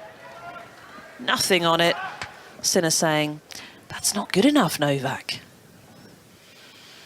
So 15-30. Djokovic already a breakdown at 4-2. He's got to come up with something here. He misses another serve volley attempt. Again in the net, just bringing that serve down. Sinner crouched down low. Now he raises his head up and gets ready for the return. Forehand's gone way long from Djokovic, and this is, again, just starting to unravel. It felt like he was just starting to bring it in again, but then once he went for that drop shot, it's just been error after error since then. Yeah. He's looking very, very sort of confused as to which tactic to play now, because we've seen him coming forward a little bit. We've seen him trying some slices. Obviously, the drop shot's not working. We've seen the odd try and attempt to serve volley. But he's not really winning a lot of these exchanges between the two when you see this explosiveness between the two of them. Sinner's coming out on top.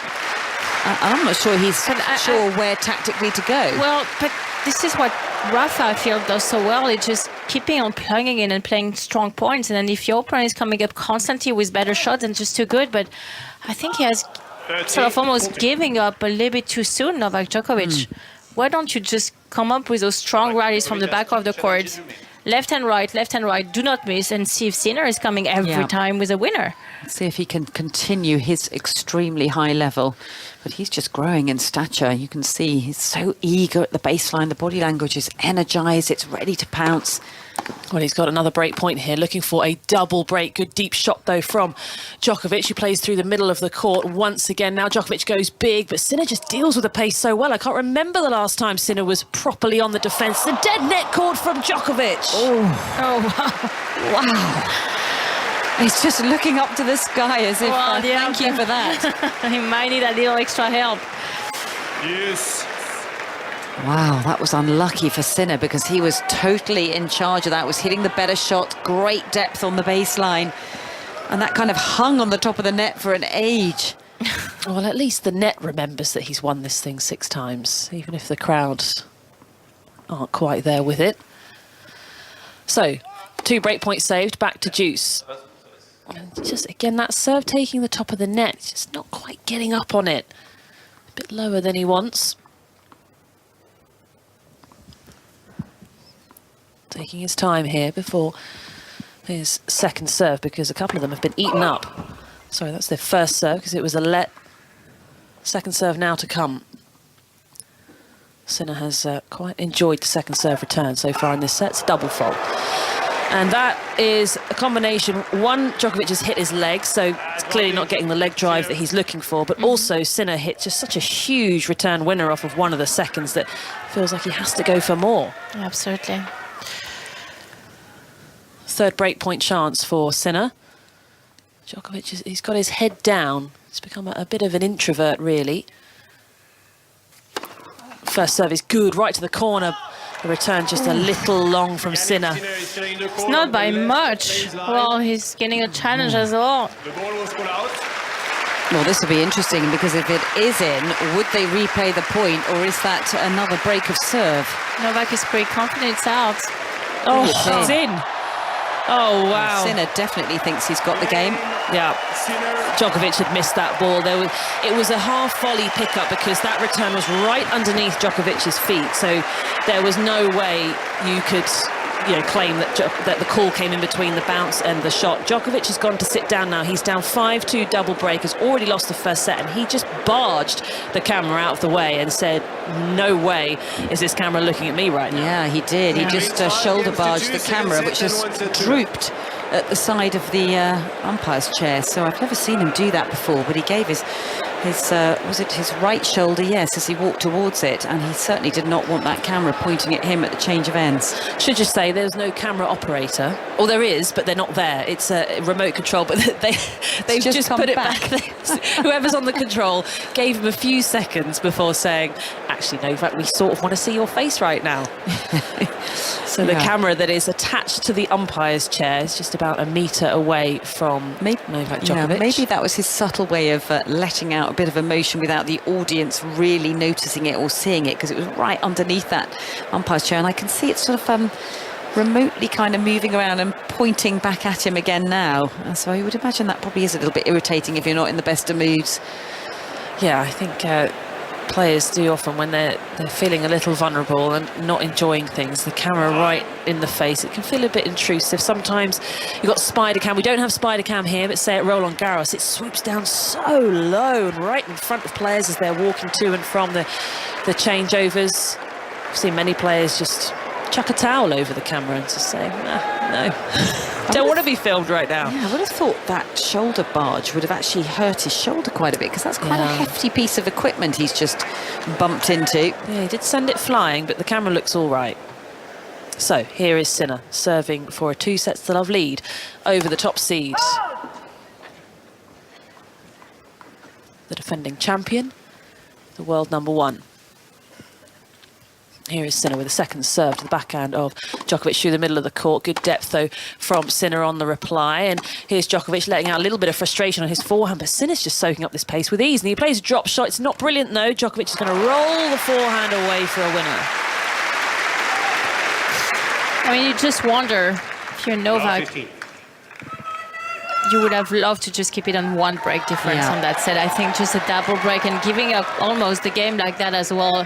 It's just sending so many messages to his opponents saying, well, today he might not be really up for the fight and up for the task, but with Novak Djokovic, we have learned over the years to never count him out of a match, and he can absolutely find resources to come back, but he has to just raise his energy. His energy has been so low since that 4-2 game in the first set. Has been really the momentum switch of that match. So, love 15. It's a double fault from Sinner by quite a way, and he just shakes his head. Love 30. Possibly a little nervy. Maybe the reality that he can win this match really starting to set in here. You're always going to walk on courts thinking you've got a good chance, and if you execute X, Y, and Z, but there's so many ifs and buts, and then here it is in front of you. Step up and take it. Love 30. Sinner with his cap on. Peek in front. Spot of ginger hair poking out through the back of it. Second serve. Hasn't made any first serves in this game. Forehand down the line to the backhand of Djokovic. They're in a baseline exchange. Djokovic tries to come up with a big shot down the line. Misses in the tram line. He tries to go down the line, Novak, on that last backhand, but he's actually retrieving backwards and toward the center of the court. So he doesn't really go and hit through the ball to find it down the line. Once again, just I think the mentality he had at the beginning of the match to just step up and take the control of the game by taking the ball early and dictating the point has been just evaporated as the match goes on. 15-30. Sinner, big serve. Good pace on that, out wide, well placed. Nothing Djokovic could do about that. 2 points away now from a 2-sets-to-love lead. Yeah, I think his serve has been outstanding today. I mean, just such a high level and just keeps on hitting the marks. A lot of free points off that, as opposed to Novak, who really hasn't had too many free points off his serve. And I think that's a huge difference in terms of the approach mentally to every single point. The highest ranked player that Jannik Sinner has beaten was just the other day against Carlos Alcaraz, the world number 7. Has 4 top 10 wins to his name. Wins over Ruud, Hurkacz and Rublev. This one, of course, the biggest of them all, if he can get it. Serve, and the forehand goes short. It's attackable, but Djokovic just waits for it and then just rolls it into the net. Once again, that's so not Novak. He's right into the rally. That was not a difficult ball for him. Just wait for the ball to come to him and miss it in the net, just without any pace really generated. Yeah, well, I think he's knocked for 6 from this match, confidence-wise, isn't he, at the moment? And Sinner's rather knocked the stuffing out of him. Set point. Jannik Sinner up at 5-2, serving here. Big serve out wide, defensive shot from Djokovic will go long. It's a 2-sets-to-love lead for the 20-year-old Jannik Sinner. The 10th seed here. He is absolutely flying, Tony. Look, Djokovic is not at his best, but if Djokovic was at his best, he'd be winning this match. That's how it works. 2-sets-to-love to Sinner. Yeah, and Djokovic is off. Where's he going? A comfort break, do we think? Just to get his head together after losing those first 2 sets. I've got a slight suspicion now that the mood of the crowd might change just ever so much, because they perhaps, even though it's a big shock to talk about with your mates, they'll want to see another 3 sets, at least 2 more sets maybe of tennis, so they might edge towards Djokovic. Annabelle, how difficult is it as a player to be, I mean, we're talking about the guys won 20 slams, so how difficult to go 2 sets down and just take a deep breath, comfort break, come out and just become a new player? No, they can do it. I mean, sometimes that's what it takes. And we always remember, was it Andy Murray when he played that final against Novak, actually, at the US Open, where he'd been up, then down, then went for a break, and then went to look in the mirror and was like, you know, come on, gave himself a good talking to in the mirror and came out and won. That was when he won his first Grand Slam. But I think sometimes you need to refresh, and if you're in a kind of a weird mind frame, that's not quite the way to say it, is it? Frame of mind. You know, you need something to shift that energy, and as Marian's been saying, he's been so low on energy here, it's going to take something to get him out of it. And maybe a look in the mirror at himself and a talking to is what it needs. Yes, well, maybe the crowd might give him a bit of a kick up the proverbials when he comes back. We shall watch that with interest. Let's head to, by the way, Marian's gone. She's next up on court 12. But next up on court 1 is Gigi. Are we any closer to a conclusion there, Gigi? Well, we're at the business end of the deciding set in this quarter-final meeting between Tatjana Maria and Jule Niemey, this all-German clash, and that groan was after a volley, fairly straightforward, good height volley from Niemey, the debutant, slammed into the net opens the door at 15:30. So Tatjana Maria, 34 years of age, 10th appearance, never passed the second round at a Grand Slam before this Wimbledon. And here she is, 2 points from a Grand Slam semi-final to face Marie Bushkova or Onjabeur in the semi-final. The inside-out forehand from Niemeyer, who comes forward, plays the half volley into the corner of the backhand down the line. The volley cut off cross-court by Niemeyer, who's the world number 97. She's the German number 3. Made her debut at a Grand Slam at Roland Garros this year. This is just her second Grand Slam main draw appearance. She's got a really good skill set, and she says she loves to play on grass because it fits her game. She's got the big serve. She likes to come forward, Niemeyer, but she's 2 points from defeat. So the pressure is on. She serves out wide. The forehand is cut back, but it's dropped over. She kills the ball as it lands on the grass, Niemeyer. Not a lot of emotion from Jule Niemeyer. It's very businesslike. Heads to the back, grabs the balls, eyes up the balls. Tatjana Maria with a white visor is bouncing up and down on her toes. Slightly side-on stance with the left foot further forward, twisting the racket. Game point for 5-all because we are still on serve. But the first serve dumped into the net by the 22-year-old who plays bold and aggressive tennis. Role model is Nadal. Not a bad role model to have. She's got game point for 5-all. Serves out wide. The slice on the backhand is deep. Inside in from Niemeyer. The squash shot deep. Back edge of the baseline from Maria, who cuts again, but she cuts it into the net. And Tony, we have levelled up at 5-all. And Niemeyer says to this crowd, they're a very polite crowd, I would say. She says, come on then, let's have a little bit more noise from you. She's fist pumping, she's roaring, she's pumping her fist again. So the crowd are, well, they sort of responded. And it's 5 games all, 2 hours, 6 minutes played at this quarter-final, and we're on serve. Good stuff, Gigi, thank you. The crowd will have to seriously ramp up very shortly because Cam Nori's on court number 1 at the conclusion of that match. Here on centre, we've got a cracker unfolding. Jannik Sinner, 2 sets to love up against Novak Djokovic. What's going to happen here? We'll find out very shortly. We'll just get the news, though, on 5 Live now. Here's Jill McKenzie.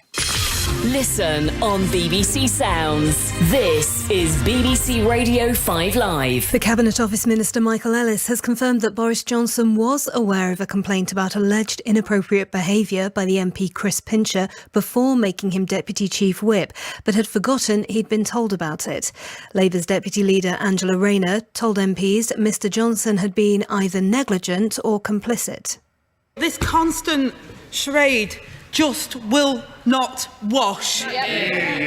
These latest disturbing allegations about the ministerial misconduct are all about abuse of power. And there is one common fault, Mr Speaker, with the system currently that the Minister spoke about, and that's the power that's granted by this Prime Minister. The Wimbledon quarter-finalist Nick Kyrgios has been charged with assaulting a former girlfriend. The incident's alleged to have happened in December last year. The Australian's been summoned to appear in court in Canberra next month. A doctor's been jailed for 3 years for killing a woman after botching a routine procedure. 85-year-old Dr. Isiyaka Maman had pleaded guilty to gross negligence manslaughter over the death of Shahida Parveen, who was 48, at the Royal Oldham Hospital in 2018. And the UK government has advised against all but essential travel to Sri Lanka because of the economic crisis there. There are shortages of food, medicines and fuel, and daily power cuts, which have led to violent protests and unrest. Wimbledon 2022 with Gigi Salmon and Tony Livesey on BBC Radio 5 Live. Welcome back to centre court. Novak Djokovic has won his last 25 matches here consecutively at Wimbledon. He needs to win this set, David Law, or he's gone. Yeah, I think you've highlighted a very good point there. Just the significance of what we're witnessing here right now. Novak Djokovic, overwhelming favourite for the title. Yes, Rafael Nadal in the other half of the draw and could be a final opponent. But really, who would have thought that Djokovic might have been vulnerable here against the 20-year-old, as good as he is, in Jannik Sinner? It's a forehand on the line from Djokovic. He's now going to hit a backhand. Everything is coming back at him at the moment. He's 2 sets to love down. This time, Sinner goes long with his backhand. He has been nerveless since being 4-1 down. Djokovic led 4 games to 1. He had points for a 5-1 lead, which he didn't take. And then Sinner just went into overdrive. And Djokovic's game, frankly, fell apart. He tried to go for several drop shots. A lot of them hit the net or popped up ready for his opponent to put away. He hit double faults. And he lost that opening set 7-5. Sinner has since grown into this match. He put his foot on the pedal in that second set.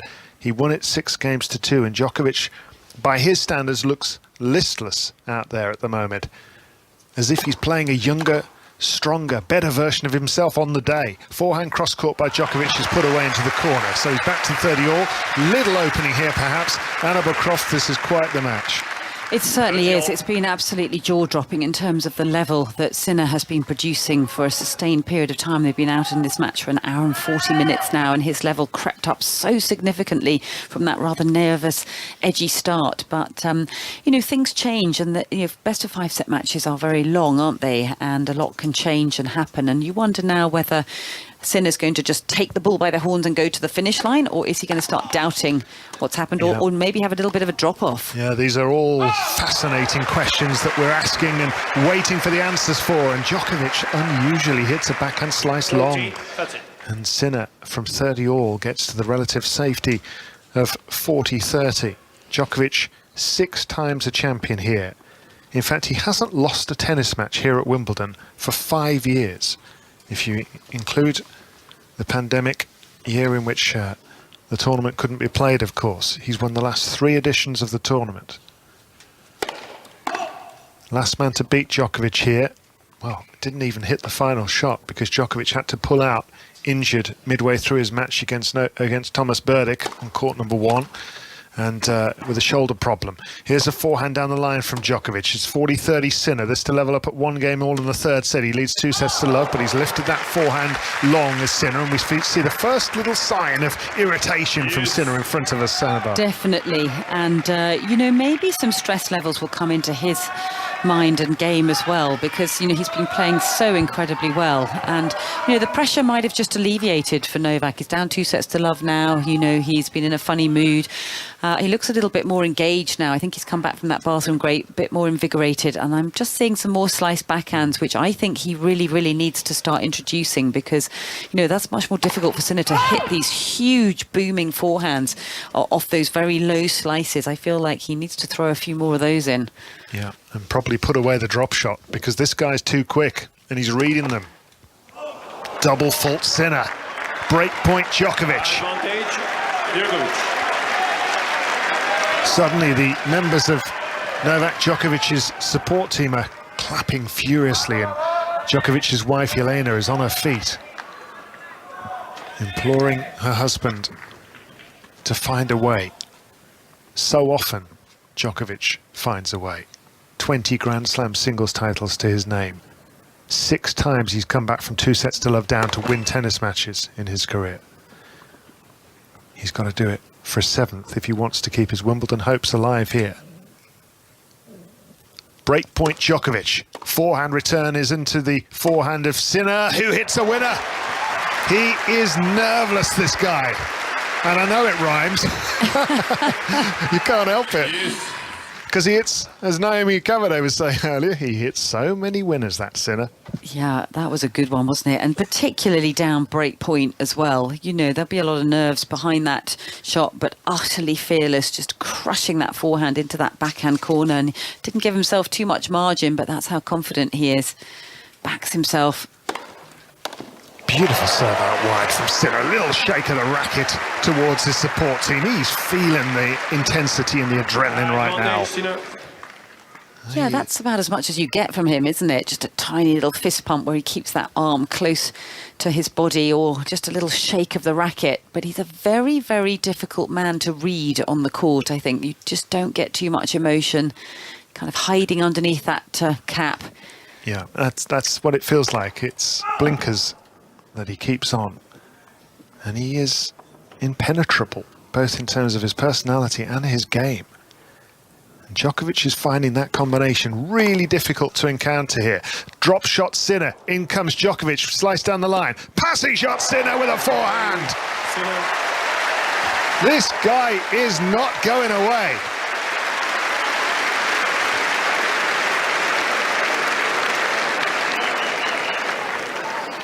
One game on, 3rd set. 2 sets to love for Jannik Sinner. 1 game all in the 3rd set. What's happening on court 1, Gigi?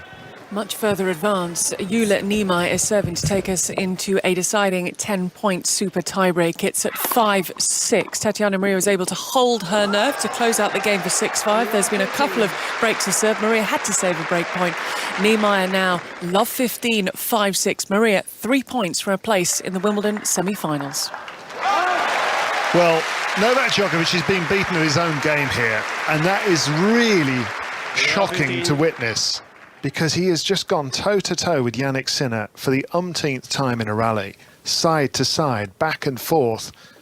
And Sinner, the man nearly 15 years his junior, is getting the better of these rallies.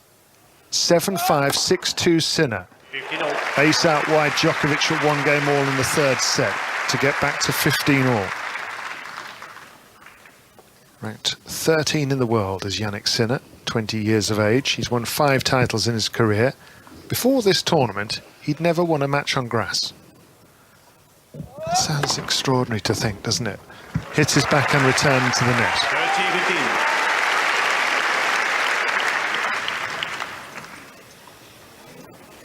Djokovic trying to win his 84th match at Wimbledon, which would take him joint second with Jimmy Connors on the all-time list. Only Roger Federer has won more. And Federer, I dare say, is watching this very closely from wherever he is right now. Forehand blasted long by Jannik Sinner, so Djokovic edges to 40-15, and there's such a historical element to this match as well, and to every match Djokovic is playing right now, because he's on those 20 Grand Slam singles titles, same number as Roger Federer, with Rafael Nadal ahead on 22 and starting to get away. Nadal has won the Australian Open and the French Open this year, and he'll play his quarter-final tomorrow against Taylor Fritz of America.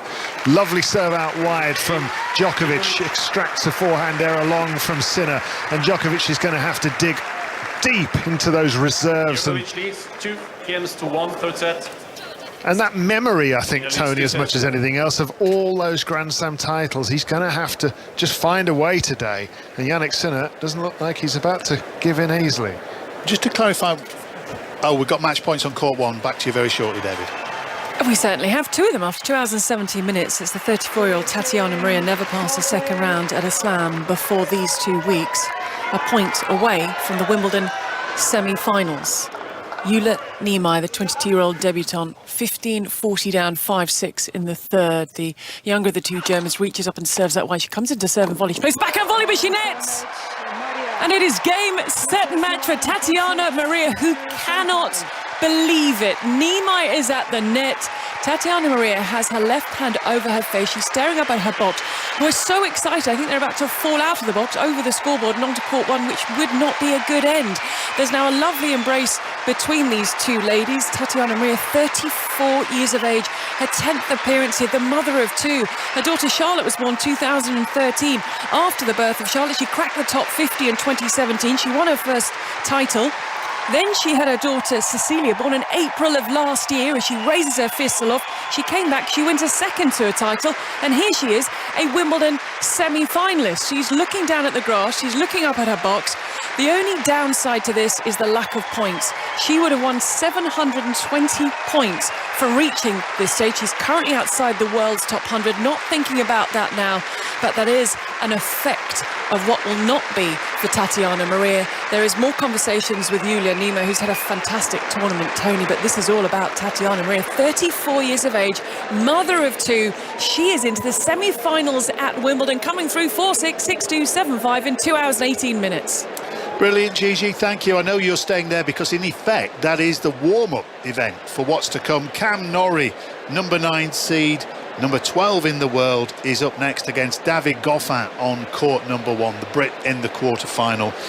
Neither man has been in a slam semi-final, so a lot at stake there, so we look forward to that very, very shortly. Back here on centre, Djokovic is in the fight of his life, David. And the question I was going to ask you, just to put some context on this match, you said earlier, I think, 6 times in his career he's come back from 2 sets to have downed. Is that in slams or just in his career? That's in his career generally, but then you only play Grand Slam, you only play 5 sets in Grand Slam tournaments and in the Davis Cup. So it's still a lot less than I it would have imagined. I mean, I'm no tennis geek. But, well, he's not but two sets down very often, of course, but even so, he has done it, and that is a good sign for him. But this is a perilous situation that Djokovic finds himself in right now. I remember when he played against Kevin Anderson back in 2015 on court 1. He was 2 tie-break sets he lost, and he was 2 sets down, but he came back to win the match. He came back to win the title. He beat Roger Federer in the final. Well, he's got love 30 here on the Sinner serve now. This is Djokovic's chance. Forehand cross-court from Sinner. Forehand down the line, Djokovic, who leads 2-1 in the 3rd set, but trails 2 sets to love. He attacks with a forehand, Djokovic. He comes in and plays a forehand volley into the open court to move to love 40.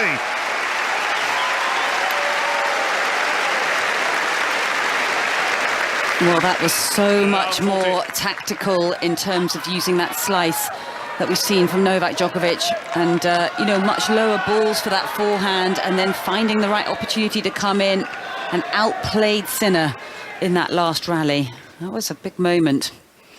And also just, I don't know, something might shift a little bit here if he can get the break. I wonder how the crowd will react. That's going to be fascinating. Well, Sinner's never been in this position before in his life. Love 40 down. Forehand return, Djokovic with 3 break points, and he's gone long, Sinner. Djokovic strikes for 3-1.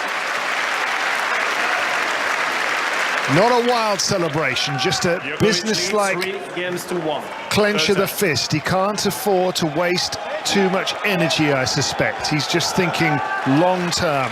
Yes, I expect to come back in this set, but I want to win the next 2 as well. Absolutely. Very calm that was, wasn't he, when he got that ball sailing long from Sinner. And not much of an eruption from the crowd, I might point out. No. Do they want the 5-set epic, or do they want the upset? That's the big question. Do they want to see the greatness of Novak Djokovic continue in this tournament, or do they want to see him go out? Here's a backhand down the centre from Sinner, who's 3-1 down. He blinked, really, for the first time since that opening set, as he trades with Novak Djokovic from the baseline. Backhand cross-court by Djokovic. Lovely unerring accuracy. It's deep, it's penetrating. Sinner miscues. And Annabelle, you were asking for the slice, and he mixed it in there for Novak Djokovic. Definitely way more slices coming into play now. It's a massive tactical shift, and it's also not enabling Sinner to get control of the rally the way he was. He was getting into this sort of ding-dong, almost ping-pong tennis, where he was just on top of the rally all the time and bossing Djokovic. And now suddenly it's just a different feeling about the rallies between the two of them. I think Djokovic has got to keep on with this tactic, if he wants to secure this set. And Albert Croft here with us on 5 Live. You may wonder where Marion Bartley's gone. She's gone to go and play. She's playing tennis today in the Invitational mixed doubles. So we'll speak to Marion, I'm sure, later on in the tournament. Here's a little forehand drop shot by Sinner, very nicely done. Djokovic didn't see that coming. No, he didn't, and he was gesturing there that the body weight was moving backwards rather than setting off forward.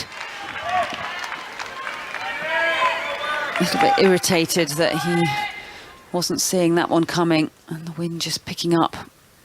Working hard out here. In fact, he's just taking extra time as there's a big gust of wind blowing through centre court. His shirt is really moving wildly. He's got fell over then. Yeah, it doesn't quite have the poise that he normally has, Novak Djokovic, today. I mean, a lot of that's to do with his opponent just knocking him out of his rhythm. But there's also been a strange number of choices. And listen to the noise that Djokovic made on that serve, and the backhand went long on the return. On the right baseline. Wow, Djokovic is barking at his support team here. I mean, he's given them a real earful. I don't know what about. But he's not happy at all.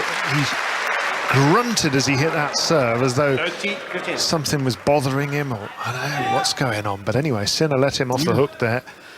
Well, they look a little bit shell-shocked, don't they, up there? I don't know, they're all sort of muttering amongst themselves now. What we done? That was the hairdryer effect, wasn't it? It's you and missed. It's not us. Yeah, they got a blasting there, and he sort of timed it with the noise of the crowd, so no one would have really heard him doing it. Yeah, I mean, we've spoken to Andy Murray over the years, who is unrecognisable on court sometimes from the person we speak to are fit, and he said, look, you know, you just need to let it out sometimes, and they're the only people there, and they know it's not what I feel really. There's this forehand long from Djokovic, back to 30 all. There's still here, Annabelle, misses from Djokovic that you never see. No, there are, and I think it's just pure pressure, isn't it? It's just it's the pressure of the level of the opponent and the psychological strength of Sinner. You know, it's the fact that he knows Sinner is capable of winning this match. He knows that Sinner is a class act that's not just going to go away from this match. No, and that's a great return from Sinner. A chance to break back perhaps here if he can set up a break point. He hits his backhand cross court. He's got Djokovic on the run. Here's Sinner with another two-hander cross court. Djokovic meets it well. He's turned the tables a little in the rally now. Forehand cross court from Djokovic. Blasted forehand cross court by Sinner. Now a drop shot Sinner. In comes Djokovic. Slides. A lob. A little volley from Sinner's into the net. And Djokovic now waves his arms and said, come on then.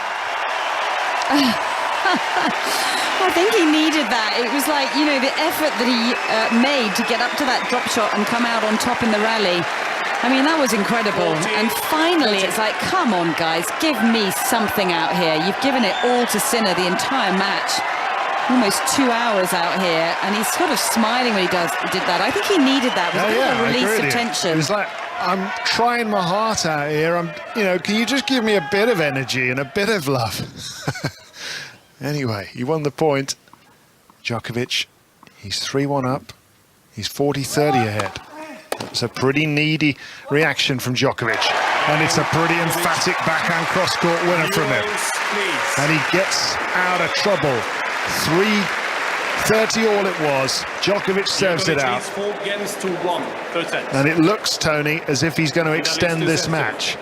2 sets to love for Jannik Sinner, 4-1 Djokovic. And just a reminder, Cameron Nori, if he wins today, plays the winner of this match in a Wimbledon semi-final.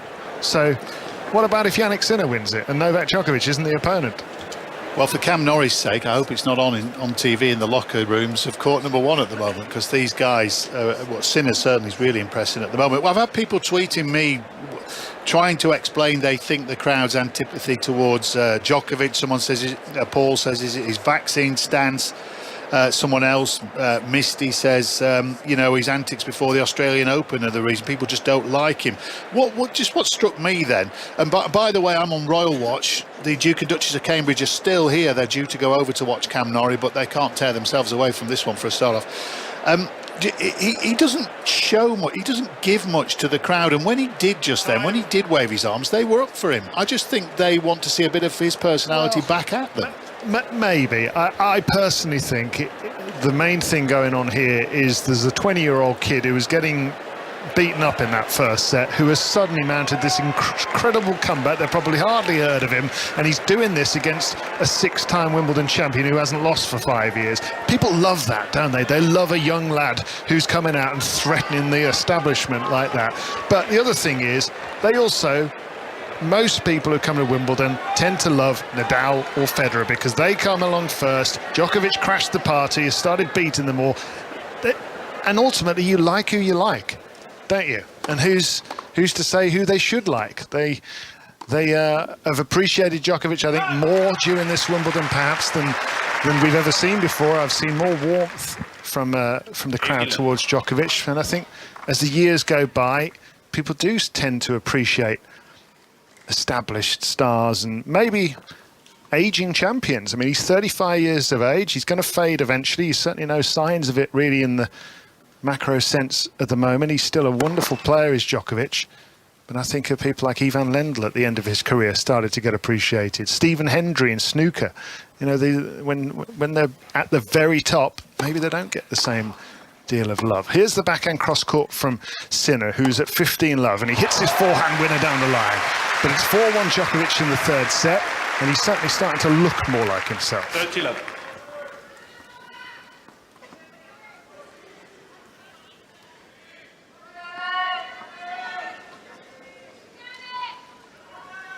I'll certainly remember Jannik Sinner after this match, no matter what. 20 years of age. Curly, red-haired young man from Italy. Ace down the centre. And he's still believing, I think, is Jannik Sinner, shaking his racket in his hand as if to say, come on now. and still walking back towards that tram line and then back towards the baseline. He's got this sort of rotation that he does around the court. So he's going, on a walkabout just before he then resets. It's definitely a superstitious thing that he's got going on here. But I guess he better keep doing what he's doing because he's winning. It's working a treat. I wouldn't mind a bet that he's remembering back to the first set as well, which he was 4-1 down in, just as he is now. He ended up winning that set. Seemed implausible at the time. He's double faulted this time. 15. He throws the ball incredibly far in front of him, but the whole thing in sync, with this service motion that's very, very smooth. It's a really beautiful service action. Gets the most out of it. For somebody so slight, I mean, you can't believe that he can produce such a powerful serve. Sinner's already played 25 matches against top 10 players in his career, and he's won 8 out of the 25. This would be the biggest win of his life, though, if he wins this match. And he's got himself another game on the board here. Closes the gap to 4-2. He's going to go to his chair and get something out of his bag. Djokovic leads 4-2. Third set. That's another racket. I was interested to see whether Djokovic would put his cap on, because obviously Sinner's played the whole match with his cap on, but at the last change of ends, he took a cap out of his bag, he put it on his head and walked to the baseline, and then he went and put it in the towel box. And I thought, well, that's the end that he's down when the sun's out, that he's had a bit of problems serving, but he hasn't gone back to pick it up again, so it's still sitting in that towel box at the moment. Forehand return down the centre by Sinner. Big forehand cross court by Djokovic. But you said it earlier, Annabelle, Sinner is able to absorb a lot of Djokovic's game because he's such a good mover himself and he's such a good ground stroke player. Forehand cross court from him. Now a drop shot. In comes Djokovic. Backhand down the line. Forehand lob volley by Sinner is over the head of Djokovic, who now plays a lob of his own. And that's going to go on the line. Forehand inside out, struck by Sinner. Now he plays another drop shot. Here comes Djokovic again. Down the line he pokes a forehand. A lob by Sinner! He's actually smiling for the first time out here, Sinner, having a right old giggle to himself. I think he quite enjoyed that. That was cat and mouse, wasn't it? Well, what an absolutely brilliant point of tennis. And Jannik Sinner there played tennis that any of the big three would have been proud of. And he had a huge smile on his face, as you say, at the end of that point. Yeah, he really enjoyed getting the better of Djokovic on that rally. And any time that you you feel annoyed and silly when you've just been brought up with a drop shot and then the lob goes over your head. But he did 2 drop shots in that last rally. They were spectacular. Serve out wide onto the backhand of Sinner that just spills wide. And every point at the moment, Sinner feels in. He's missed a backhand return there, and I'm looking at him a bit like I've spent 15 years looking at Novak Djokovic, as if to say, well, really, you missed a return? 7-5 first set, Sinner, 6-2 second set, forehand return as he's 4-1 down here. It's 15-all, 4-2 down rather, comes in, and he's passed. Rasping forehand cross-court winner by Djokovic. You see, that should get more from the crowd, I think. That was absolutely, as you say, rasping. It was as good as anything we've seen from Sinner out here, and it's pretty muted, isn't it? I think they want the upset, Annabelle. Yeah, it feels like it, doesn't it? Well, I think we're looking at a really big star of the men's game in the future. We're seeing him sort of on the cusp of a real big breakthrough here at Wimbledon. Yeah. He's been exciting for a long while in terms of just what he's able to do on a court, but this is the moment that he's really announcing himself. Drop shot Djokovic, in comes Sinner, forehand into the net by Sinner, and for the first time he's defeated in about 2.5 sets by a drop shot. Yeah, that's the first one that's actually paid off. And the stubbornness to prove to himself that that drop shot tactic would work, finally, after 2 hours and 4 minutes. Point for 5-2 for Novak Djokovic in the third set, and he's got it. Swinging serve out wide, crowd respond, but it's still polite as much as anything, rather than really energetic applause and support for Novak Djokovic. But the important thing from a Djokovic perspective is he's 5-2 up in the third set, and the comeback has started. Yeah, I mean, for the record, I don't know if I'm allowed to say this, but I do want Djokovic to win this set, only because it prolongs the match and we get more action out here.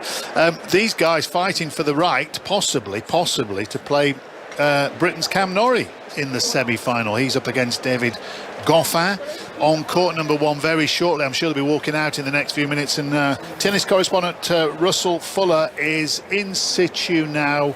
Russell, this is pretty mouth-watering in itself. What a chance for Cam Nori.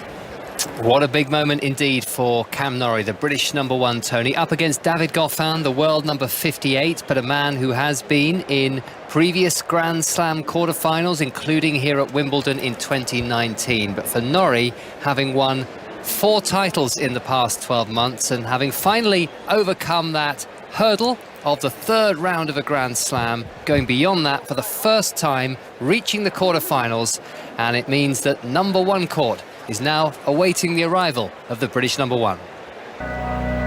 Court #1, we await the arrival of British #1 Cameron Norrie. He'll be up against Tommy Paul for a place in the Wimbledon quarter-finals. Short ball, forehand winner. And here comes Nori down the line, the pick up from Paul, and he's missed! What a point! Spectacular! He's running along the baseline with a fantastic effort, forehand down the line. And this is another break point. There's the roar, there is the come on. Spectators on court 1 on their feet. Great serve down the middle. An ace down the middle for Cameron Norrie of Great Britain. The come on, because he does have a 2-sets love lead, and he is a set away Cameron Norrie from his first Grand Slam quarter-final. Forehand is wide from Paul. Cameron Norrie is a Wimbledon quarter-finalist. And now he'll be trying to do what Andy Murray has done 7 times, Tim Henman has done 4 times, and Roger Taylor has done twice, the only men to reach from Britain the Wimbledon semi-finals in the Open era since 1968. The players have arrived early, Tony. 2 minutes earlier than we were promised. Cameron Norrie and David Goffin are on the #1 court, and they'll be underway in about 5 minutes. Thank you very much, Russell. Back here on centre, Novak Djokovic is halfway to getting his first set on the board. Yep, he is, Tony, because he's got Jannik Sinner at love 30 here. 5-2 for Djokovic in this 3rd set. He led the first set 4-1 to Djokovic, and then the wheels came off.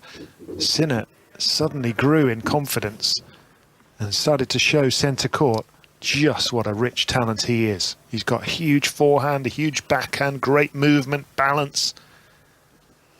And it's kind of like watching a young Djokovic at times from Jannik Sinner, and he's been getting the better of this match for the most part as he hits his backhand cross court, but Djokovic trying to set up set point to start the comeback. Forehand on the line from him. Now he'll lean into the backhand and go down the line, but that's gone long, and Djokovic just puts his hands up as sighs as if to say, come on.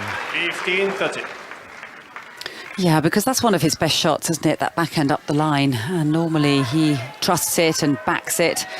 Just couldn't find it there, and it would be so important for him if he could get the break to seal the set and then start with the serve at the beginning of the 4th, you know, so he desperately wants to try and get the break here. Why would that be important? Well, because if you lead in the scoreline and you're only of course if you hold serve, but it just sets a different precedent when someone or your opponent is chasing the scoreline and it gets to say 5-4 at the end of the set or 5-6, and suddenly there's more pressure on your shoulders for Sinner. So scoreboard pressure, they call it, don't they? Forehand returned by Djokovic, still trying to set up set point here. Forehand lands on the baseline there from Sinner. He defends ever so well, this guy. But Djokovic still too much for him in that rally. Forehand whip cross-court winner, and now he's got 2 set points. 15-14.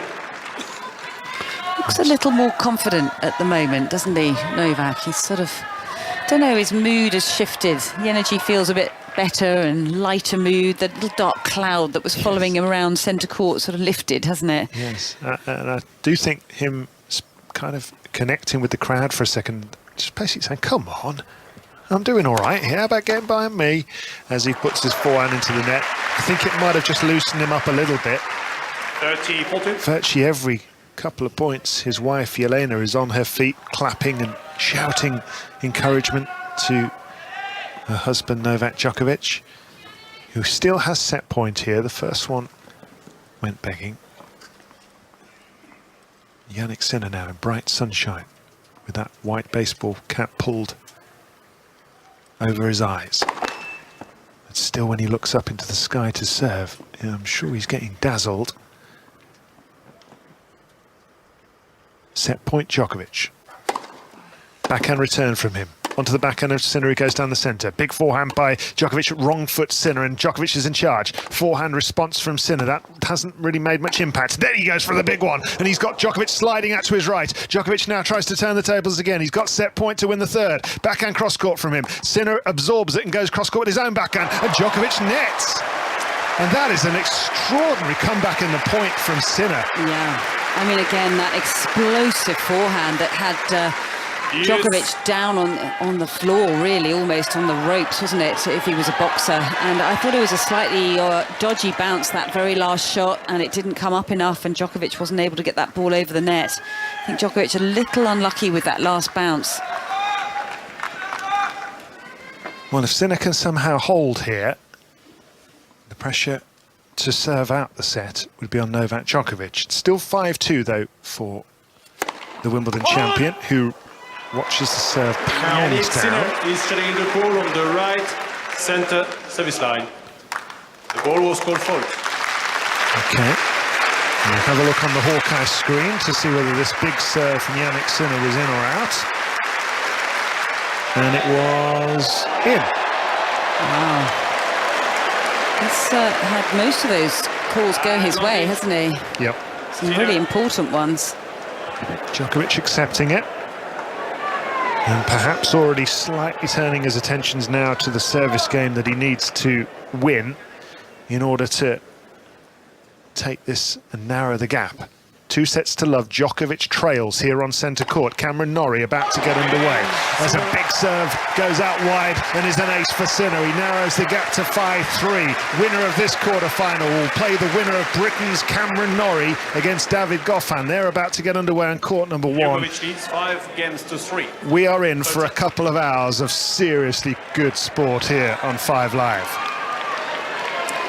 That was a very, very good hold from Sinner, wasn't it, down the break points. And that, again, just shows his mental strength. And he reminds me a little bit of Andy Murray and how competitive he was and is in his matches. Serve out wide, Djokovic. Into the net goes the return. 1 down, 3 to go for Djokovic to get a first set on the board in this match. Already through to the semi-finals. Tatjana Maria of Germany, 34 years of age. She's made 2 returns to the game after maternity leave and has just come back better each time. Extraordinary achievement as the big serve goes out wide from Djokovic, and the backhand lofted return is long by Sinner, and Djokovic just businesslike now. Yeah, this is starting to make me remind me of when he came back from 2 sets to love down against Tsitsipas in the final of the French Open. So he's very, very capable of doing it. Doesn't panic, does he? No. Even though I think he has genuinely been shocked by the level of play of his opponent in this match, and probably pretty shocked about the way things have gone generally in this match so far. It's 5-3 Djokovic, it's 30 love. He's trying to set up set point. He hits his forehand down the line, then a forehand cross court that Sinner scoops back onto his baseline. Another forehand cross court by Djokovic. Then he hits a drop shot. In comes Sinner, hits a little forehand on the line. And now a lob from Djokovic will go over his head, land on the baseline and set up set point for Novak Djokovic. What about on court number 1, Russell Fuller? David Goffin serving first in the quarter-final against Cameron Nori, and he stroked a forehand down the line, the Belgian, to win the first point of the match, David. So 3 set points here on centre court for Novak Djokovic. And crowd probably can't believe the luck that they're getting a match like this. Whether they want Novak Djokovic to win or not, they're getting a contest, that much is for sure. Set point Djokovic, serve out wide, low forehand volley. Sinner will run in, go cross court. Oh my word! A finger in the air to celebrate from Sinner, and a round of applause from Djokovic as Sinner made the cross court passing shot. Oh my goodness, this is absolutely breathtaking tennis, isn't it? What a get from Sinner. How on earth did he get there, let alone do what he did with the ball? I mean, he was chasing towards that, nearly going straight into the big bag on the side of the court. Set point for a second time for Djokovic. Big one down the centre. That'll get it done. Novak Djokovic is not done yet. He trails, but now, Tony, only 2-1. 6 games to 3. Yeah, this game goes on, and it's just begun on court number 1. Cam Nori against David Goffin. Russell Fuller's watching. How's it going in the early stages, Russell? 30-15 opening game. David Goffin of Belgium, the 31-year-old, the world number 58, is serving in the sunshine on court 1. Pat Cash, a Wimbledon champion, and Laura Robson, who's a junior Wimbledon champion, as well as a former British number 1, are in the commentary box with us. So, Pat, what dangers does David Goffin present? Well, I think this is his best surface, actually, his grass, because he's not a big hitter. He's got a fantastic backhand, underestimated first serve. And he's landing a first serve there at 40-15 in this opening game. Forehand cross-court goes Nori. Nori with the double-handed backhand. Forehand from Goffin. Nori makes room for the forehand. Backhand by Goffin, hit down the middle of the court. Forehand into the net from Goffin. So this game is still alive at 40-30 on the Belgian serve. Yeah, super quick. I mean, very, very quick around the court. In many ways, he's the same as the last round that Cam Nori played Tommy Paul.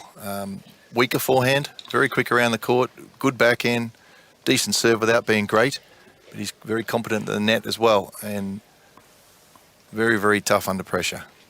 40-30 game point Goffin in the opening game, putting a first serve there into the net.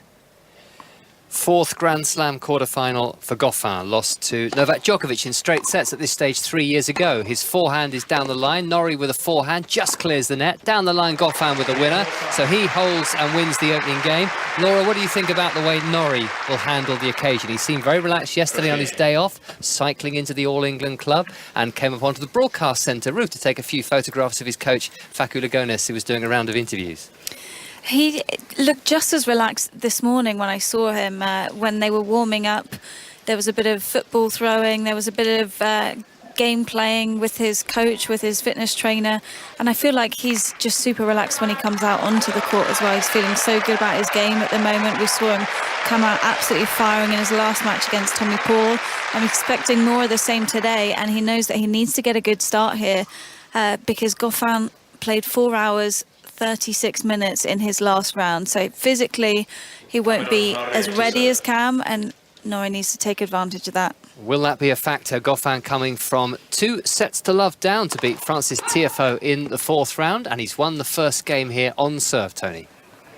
Cheers, Russell. Just on Royal Watch, by the way, the Duchess of Cambridge stays here on centre court, but the Duke's disappeared. So whether he's on his way over, they've split in order to. She's going to watch the completion of this match between Djokovic and Sinner. The Duke of Cambridge off to watch Cam Nori on court number 1. All bases are covered. Right, let's get the news on 5 Live. Here's Jill McKenzie. Listen on BBC Sounds. This is BBC Radio 5 Live. The Conservative Minister Michael Ellis has confirmed that Boris Johnson was told about allegations against Chris Pincher before appointing him Deputy Chief Whip. Downing Street previously said the Prime Minister wasn't aware of the complaints, but that's now been corrected.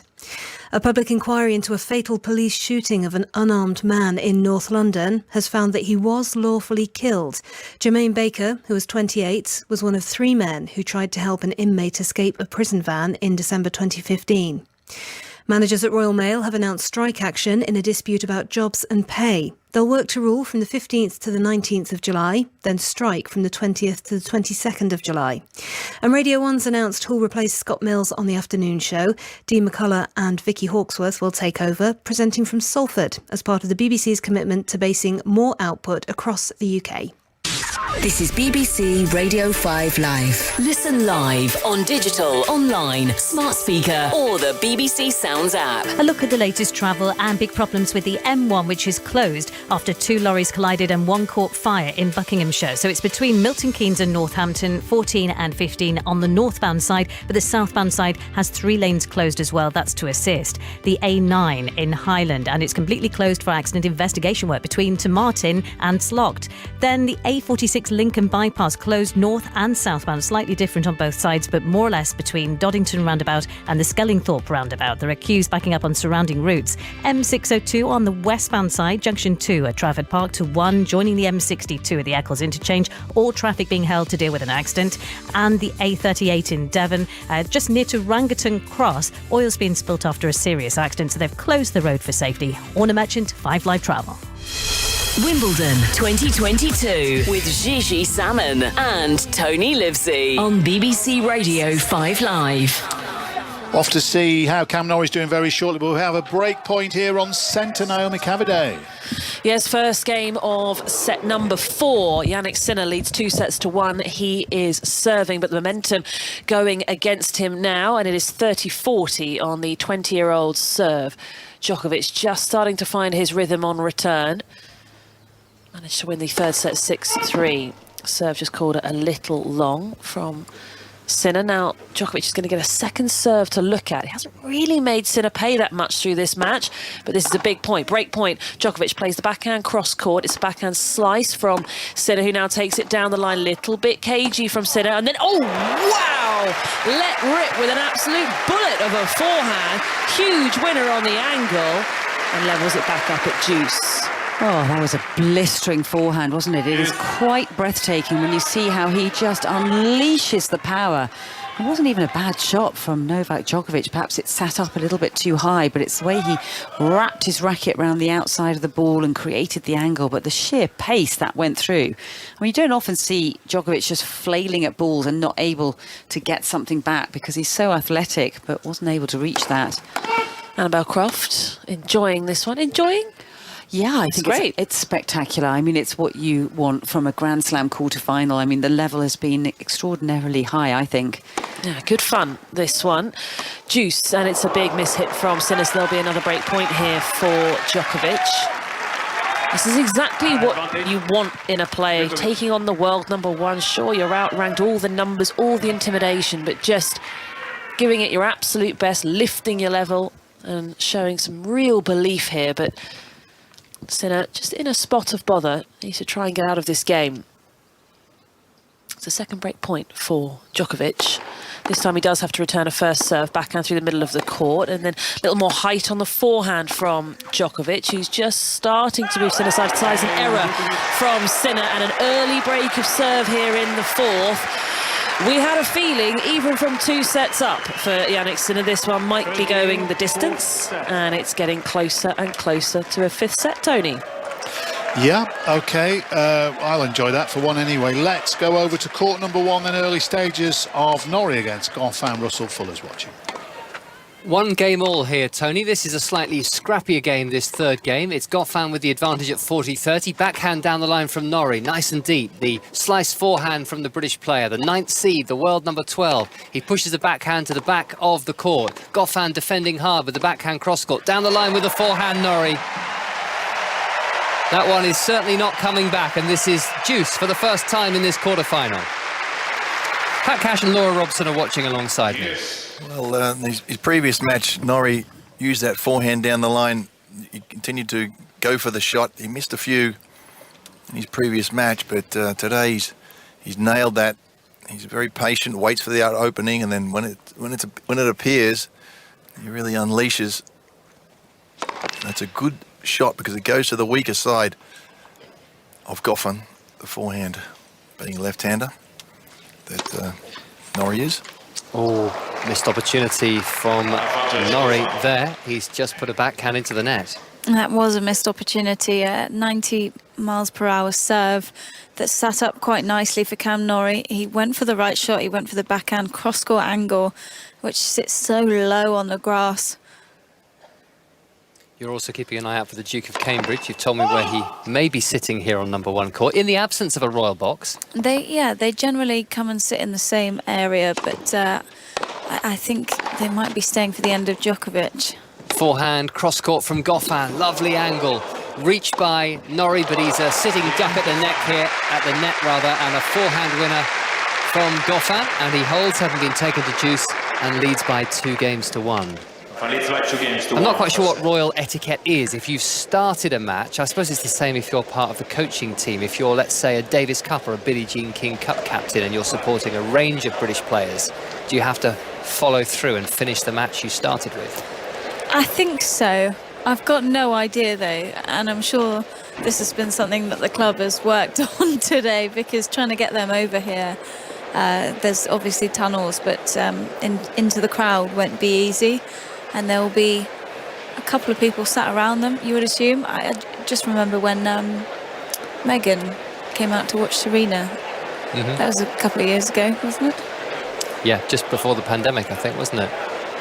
There are two of them, of course, so they can split the Cambridges, which Tony was suggesting maybe they would be doing, with the Duchess staying on centre court, and maybe the Duke will appear on number one court. Maybe he's the one who snuck in with a drum, because there's one lone drummer who's been trying to get some atmosphere going in here. People are still filtering in after the last match, which was a marathon, so fair enough, they need a bit of a break and a drink.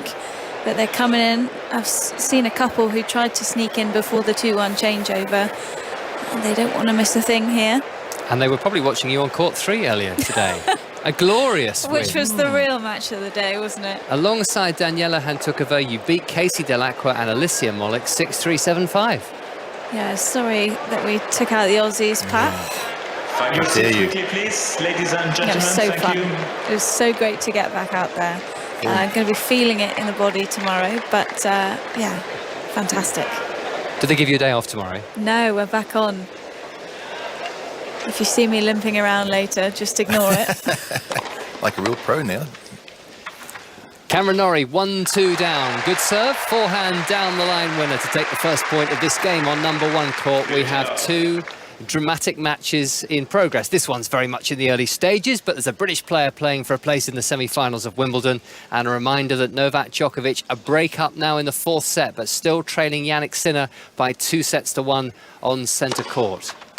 Nori has 15 love. He's got a short put away here. Opts to play the drop shot cross court, and Goffin very, very quick. Has got there in time, but he missed that little forehand dink down the line. 30 love. Bad miss, that one. That's about as easy as you get. Wasn't sure which way Nori was going to move, so he aimed close to the line. 30 love, Nori. He's dropped just 2 sets in the championship so far, and that was in the one match, the second round match, where he beat Jaume Munar, found himself 2-1 down without ever really looking in any danger. Won sets 4 and 5 very quickly. Good return here by Goffin, and that's Nori reaching for a backhand and steering it into the tape. 13-15. I think Cam's been looking better and better as the tournament's gone on, and that match against Tommy Paul in the last round was just fantastic. He was so aggressive with his first serve. It was actually his best first serve percentage of the tournament, and followed it up with the big forehands. It was a competitive match, but Nori won it in straight sets, 6-4, 7-5, 6-4, long from Goffin, so a couple of game points here for Nori. They haven't really settled into the long rallies yet. Still a little bit anxious, both the players. And we are expecting quite a few of those, aren't we, when the two players warm up. Forehand from Nori. Forehand down the line. Goffin is wide. 2 games all. I feel like Cam's got to be a bit careful about the balls that are sitting up into Goffin's forehand side. He's tried to rip a couple of those. Not finding the range just yet, but that'll be something that continues to get better as the match goes on. Goffin's had a fantastic career so far. He's only 31 years of age. He's been lower in the rankings in recent years because of a few injury problems, such as last year, missed Wimbledon because of an ankle injury.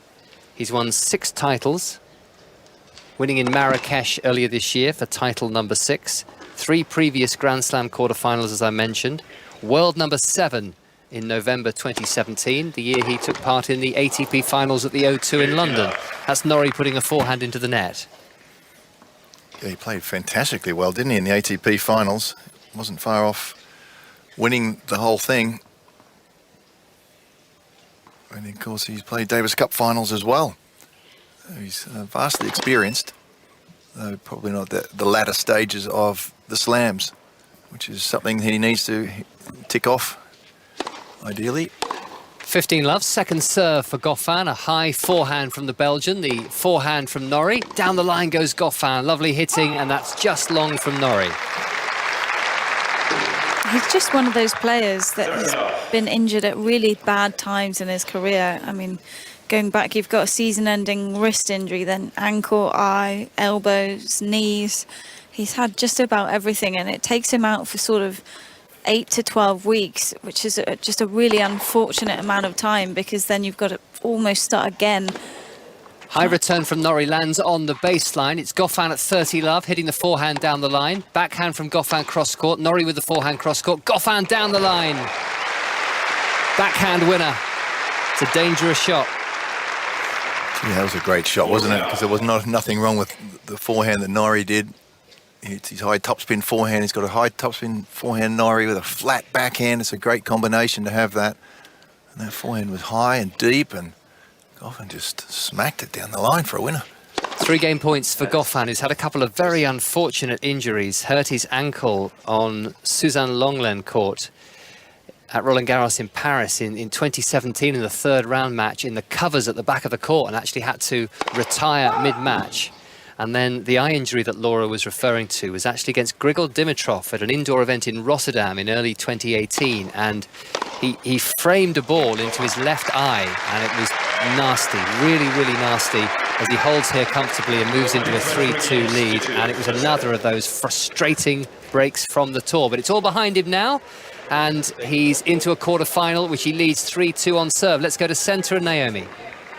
And it's a break point for Novak Djokovic. He's already up a break here in this 4th at 2 love, and now it's on the Jannik Sinner serve. It's 30-40. He's been threatening in this game, but an error from Sinner does give Djokovic a point for a double break, and then surely the 5th set is on. Good serve though from Sinner, and Djokovic can't do anything about that. And he's got it back to juice, and the reaction of Djokovic as he's starting to work his way back into this match now, Annabelle, is a bit negative. Yeah, it was a little bit negative. I think he was furious with himself for missing that, but then the quality of the serve was so accurate, the speed, the pace. You know, he just was lunging at it, wasn't he? But yeah, he was shaking and wagging his finger and looking to the skies, and really kind of disappointed not getting that return of serve back into play. The box are getting more animated now as they feel like this comeback is well and truly on. 2 sets to love. Djokovic trailed, now it's 2 sets to 1, and he's got a break in this 4th. And Sinner all of a sudden isn't looking quite so certain. Backhand return to the forehand of Sinner, as Sinner now rips the forehand cross court, but it's all got a little bit central from the Italian. He's not hitting the width that he was in the 1st set. Backhand through the middle of the court, and it's Djokovic that's moving Sinner around, and it's Djokovic that draws the error from the 10th seed here, and it's another break point. Totally agree with you, Naomi. It just feels like the balance of power has shifted quite significantly, and the exchanges between them, it's not quite as explosive from Sinner. And maybe he himself is just having a few little doubts creeping into his mind. You know, here he was playing the best tennis of his life out on centre court against the 20-time Grand Slam champion, 6-time winner here, and was in command of it. But it's just slipping away at the moment. So from Sinner goes down the tee. It's break point Djokovic. He goes wide with the backhand. Sinner putting a bit more on his shots this time, but good slice from Djokovic cross court, just taking the sting out of the Sinner shot. Sinner down break point for a double break here. Good depth now from Djokovic, who's just keeping the pressure on Sinner. He goes wide. Sinner goes for broke and misses. It's a double break to Novak Djokovic, and here comes the comeback. As Djokovic is 3 love up in this 4th set, and surely, Russell, we will be in a 5th in 3 games to love. 10 or 15 minutes, I reckon. You certainly would not bet against it. What a story unfolding there on centre court, with Djokovic, the strong favourite to come through this half of the draw. He's trying to win Wimbledon for a 4th year in a row, but he's not only got to win that 4th set, he's got to win the 5th set as well if he's going to be in a semi-final against either David Goffin or Cameron Nori, who are underway on number 1 court here on 5 Live. It's Nori trailing 2-3 on serve. He has 30 love. The forehand is mishit by Nori. Narrow target, trying to hit that one down the line, and the point goes to Belgium. 30-15. Again, just another forehand that's set up just slightly from Nori, and Goffin using his favourite backhand down the line. Pushed Nori wide and then came in comfortably into the net. 30-15 Nori, forehand hit down the line, and that forces the error from Goffin. 40-15. I'm not sure this quite makes up for Alicia Molik and Casey Delacqua's defeat at the hands of Laura and Daniela in the invitational doubles earlier, but Australia have struck back, Kashi. Matt Ebden and Samantha Stoser have beaten Johnny O'Mara and Alicia Barnett in the quarterfinals of the mixed doubles, 6-3, 6-1. Long Nori with the forehand. It's scrappy, isn't it, in the early stages? I think there's quite a few nerves out there. Yeah, for sure. I mean, Cam's still trying to figure out where to go with his forehand side. He's lining up for these shots with plenty of time to work with, but just maybe overthinking, do I go line here? Do I try and open out the angle with the forehand cross court? 40-30. Nori serving to the backhand of Goffin. Forehand from Nori. Goffin's backhand. Nori goes cross-court to the double-handed backhand of the Belgian. Now down the line and wide, Nori, and he's now been taken to juice for the first time in this quarter-final. Tony Paul did that well. Just kept baiting Cam Nori to go down the line on his forehand. It's a very good forehand down the line, but he prefers the cross-court. And we saw that in the last match, Cam was sort of a little bit hot and cold with that forehand down the line, and equally in this game. One beautiful one and then one missed just then. It's juice. It's a very good deep return by Goffin. Backhand from Nori. Goffin on the baseline, hitting the forehand powerfully, and Nori nets. It springs back off the tape, but very much his side. And this now is the first break point of this quarter-final on number one court, and it's going against Britain's Cameron Nori.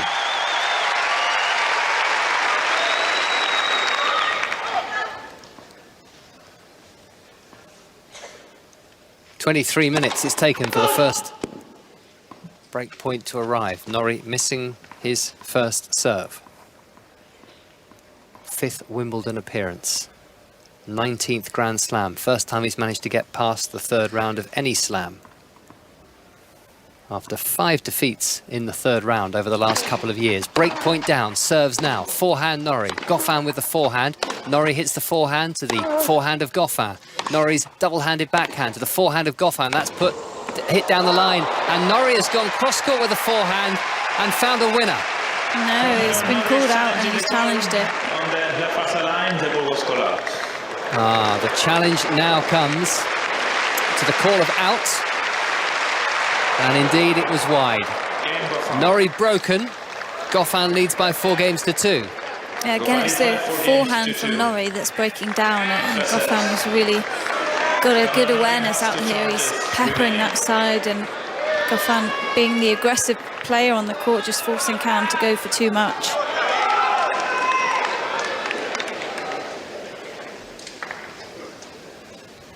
I think Cam got a little defensive on that juice point as well, just backtracked behind the baseline. Something to keep an eye on. 4-2. Goffin has the first advantage of this quarter-final. Nori's backhand to Goffin's backhand. Forehand from Nori onto the forehand of Goffin. He's pushing Nori back behind the baseline. It's a defensive forehand from Nori, which is punished by Goffin, who just wipes his brow with his right arm, the sleeve of his white top. Another winner, and at the moment he is enjoying this experience on court number 1.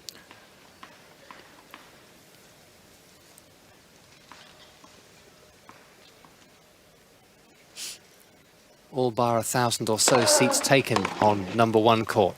Backhand from Nori onto the forehand of Goffin. Nori a bit more aggressive on the forehand, but actually drops it quite short.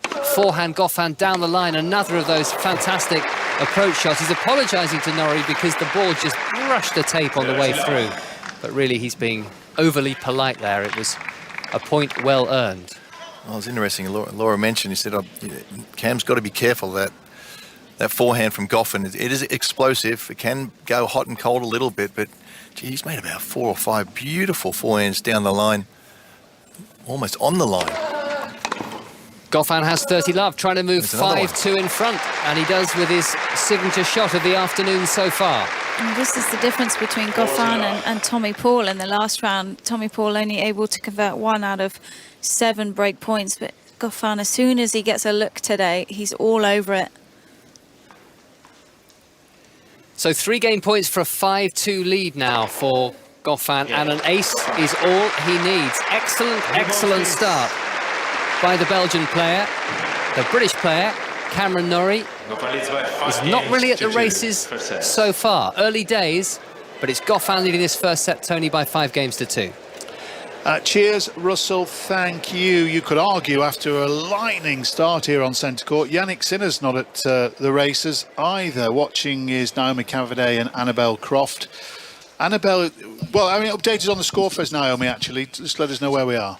It's 4-love Djokovic. He's rolling now that he's got himself into this match. It feels like there's no real way for Sinner to compete. And that, you know, to the casual observers, the beauty of tennis, really, because if you just watched the first 2 sets, you thought that Sinner will be off in the shower now, thinking, well, I'm in the semi-final at Wimbledon, and Djokovic has turned it round. So, Annabelle, what's happened? Has Djokovic come into it? Has Sinner tired? What's gone on? He's just come off just a tiny percentage, and that was just enough to allow Djokovic back in. I mean, he started to use a lot more slices. He's mixing it up now, but he's much more in control of some of the rallies and stamping more authority. The sort of construction of points just feels different.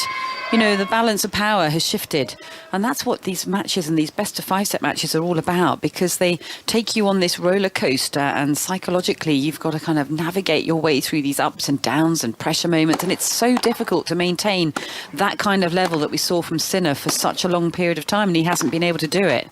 I mean, it's not terrible, it's certainly not terrible, but it's just, you know, it's just come off just a tiny bit. You absolutely called it earlier. You said Djokovic needs to start slicing, and he did. And it did change the game. He had that comfort break at 2 sets to love down. It's now 4-1 Djokovic. So what does, assuming he loses this set, Sinner, how do you begin to reset when you've just lost 2 sets on the bounce and you thought you could have a foot in the semi-final? Yeah, well, I mean, I wouldn't be surprised if he went off court too if it does go 2 sets all. But, you know, sometimes it's all about pressure, isn't it? And as we saw from Novak, he kind of loosened up a bit. And I think that moment for me was when he really called on the crowd to really engage with him and acknowledge what he'd just done for that particular point. And suddenly there was a big eruption from the crowd. He was kind of laughing and joking with them. And suddenly there was that release of tension. And I think for Sinner, it would be the same. OK, we'll see what transpires there. Straight back to court number 1, Russell Fuller. Another forehand winner by David Goffin, and he now has love 30. Make that 15-30 on the Cameron Nori serve. The forehand reply long from the 31-year-old Belgian, but at 5-2 up and at 15-30 on Nori's serve, he is looking very good, Pat, to win this first set. Playing superbly well at the moment. Another very good and deep return by Goffin, who's on the run. Nori coming into the net and makes no mistake with the volley. There's a great deep shot from Nori, and realising that Goffin was on the run, snuck in the net and had an easy put-away volley. But, yeah, look, full credit to Goffin. I don't think Cam's missed a couple of shots here and there, but, you know, allegedly the weaker side of Goffin, the forehand has been, other than the first couple of games, has been absolutely faultless. He's hit winner after winner. 30 all. Nori attacking the forehand. That's better. Much more aggressive, well-placed first serve through the body. We saw the chalk fly up. Goffin nudged that ball back for Cam to get right on top of. It feels like he wasn't expecting Goffin to go so big with his forehand from the beginning of the match, and so Cam's now stuck between, where do I go? Do I go to his better side or the one that's good right now? Game point, Nori.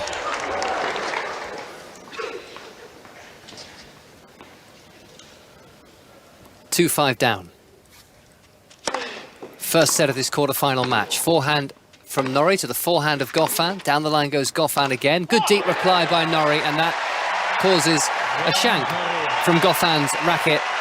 And relief among those on number 1 court. They have a chance to exercise those lungs. Nori holds serve. He's still in this first set, but now it's David Goffin's opportunity to close it out. He has the balls in his hand. He's serving at 5-3.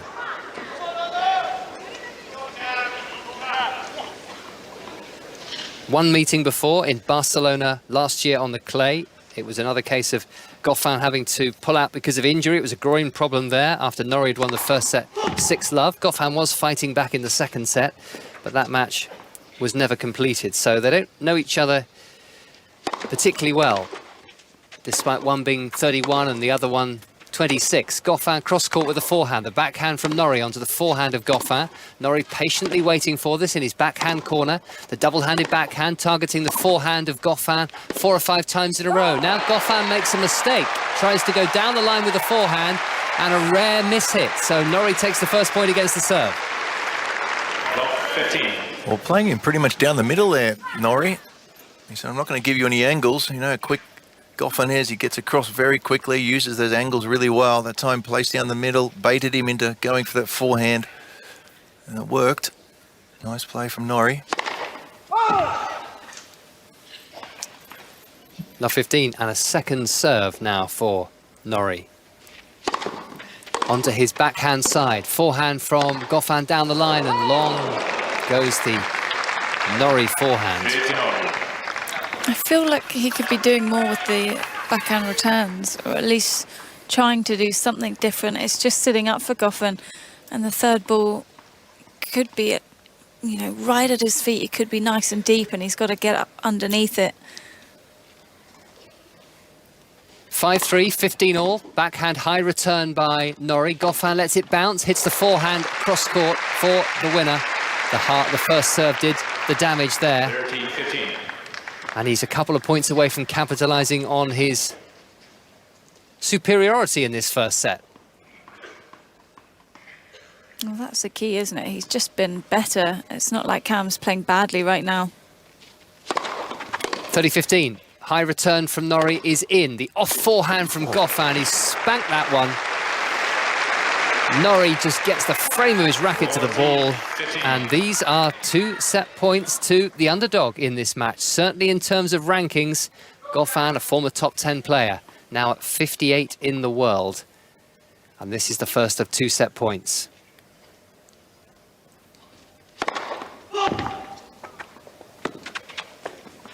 A miss at the first time of asking, but a second serve now on the first of these 2 set points for Goffin. Backhand reply from Nori. Forehand Goffin. Nori's forehand. Goffin with the backhand to the Nori forehand. Down the line goes Nori and he's missed.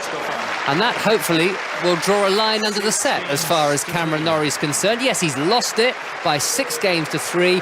Goffin has been the better player. And we need to see a fairly swift response from the British #1 in set number 2 to centre and Naomi.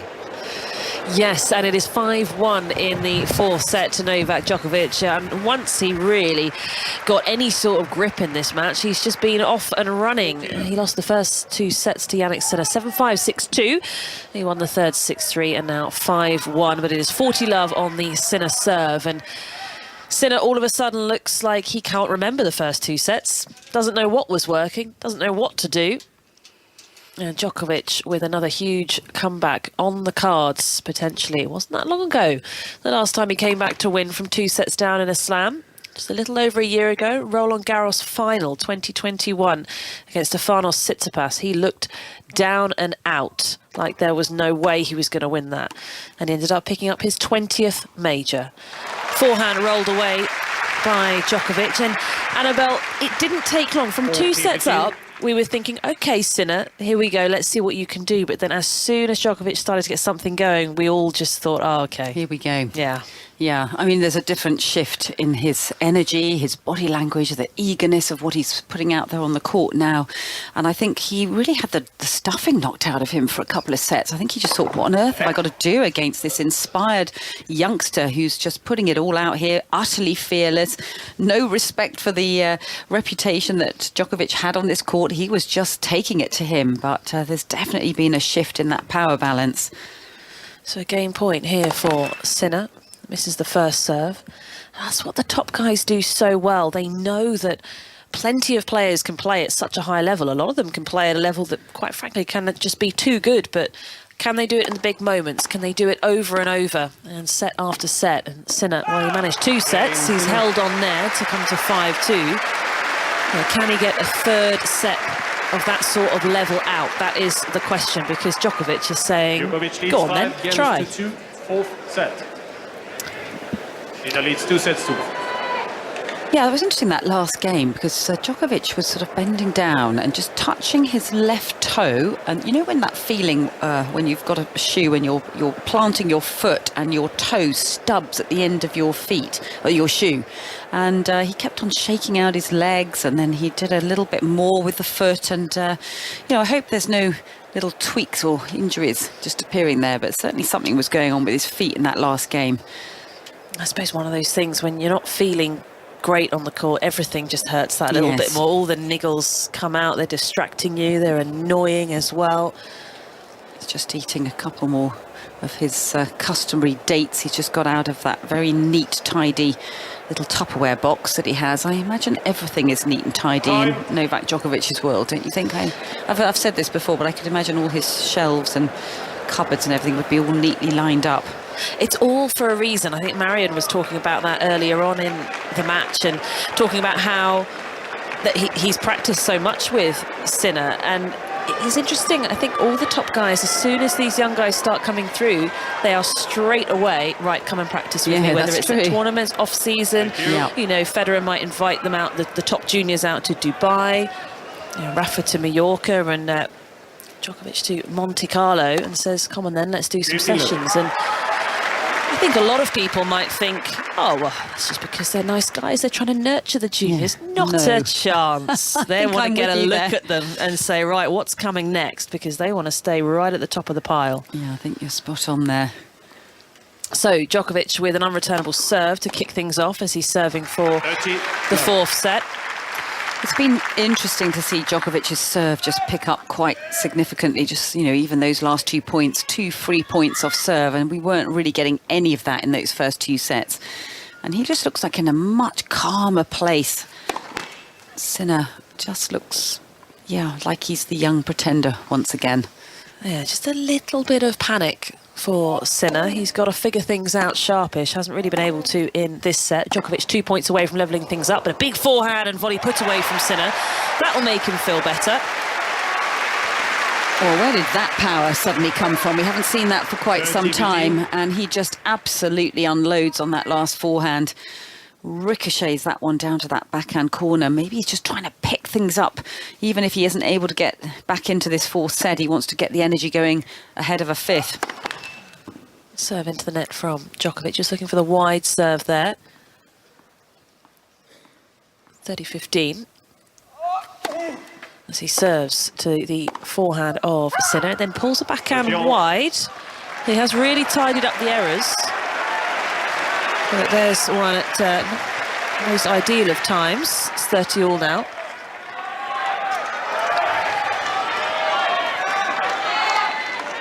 Second serve points a little low by the Djokovic standards at 40%.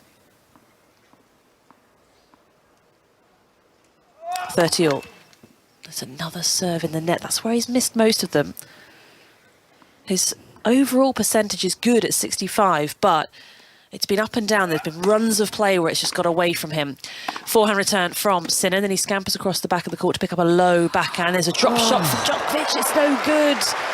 And the box have got their heads slumped as if to say the one thing that has not worked at all is a drop shot, and on such a big point. Yeah. What are you doing?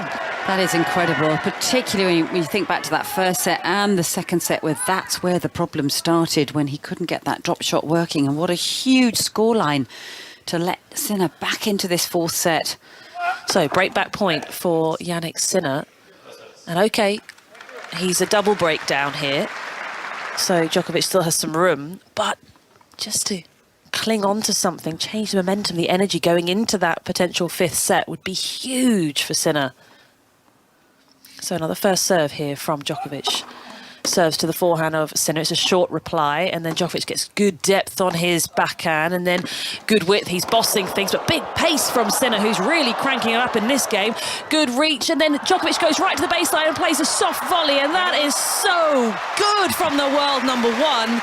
Sinner's on the floor, and he's hurt himself. This doesn't look good.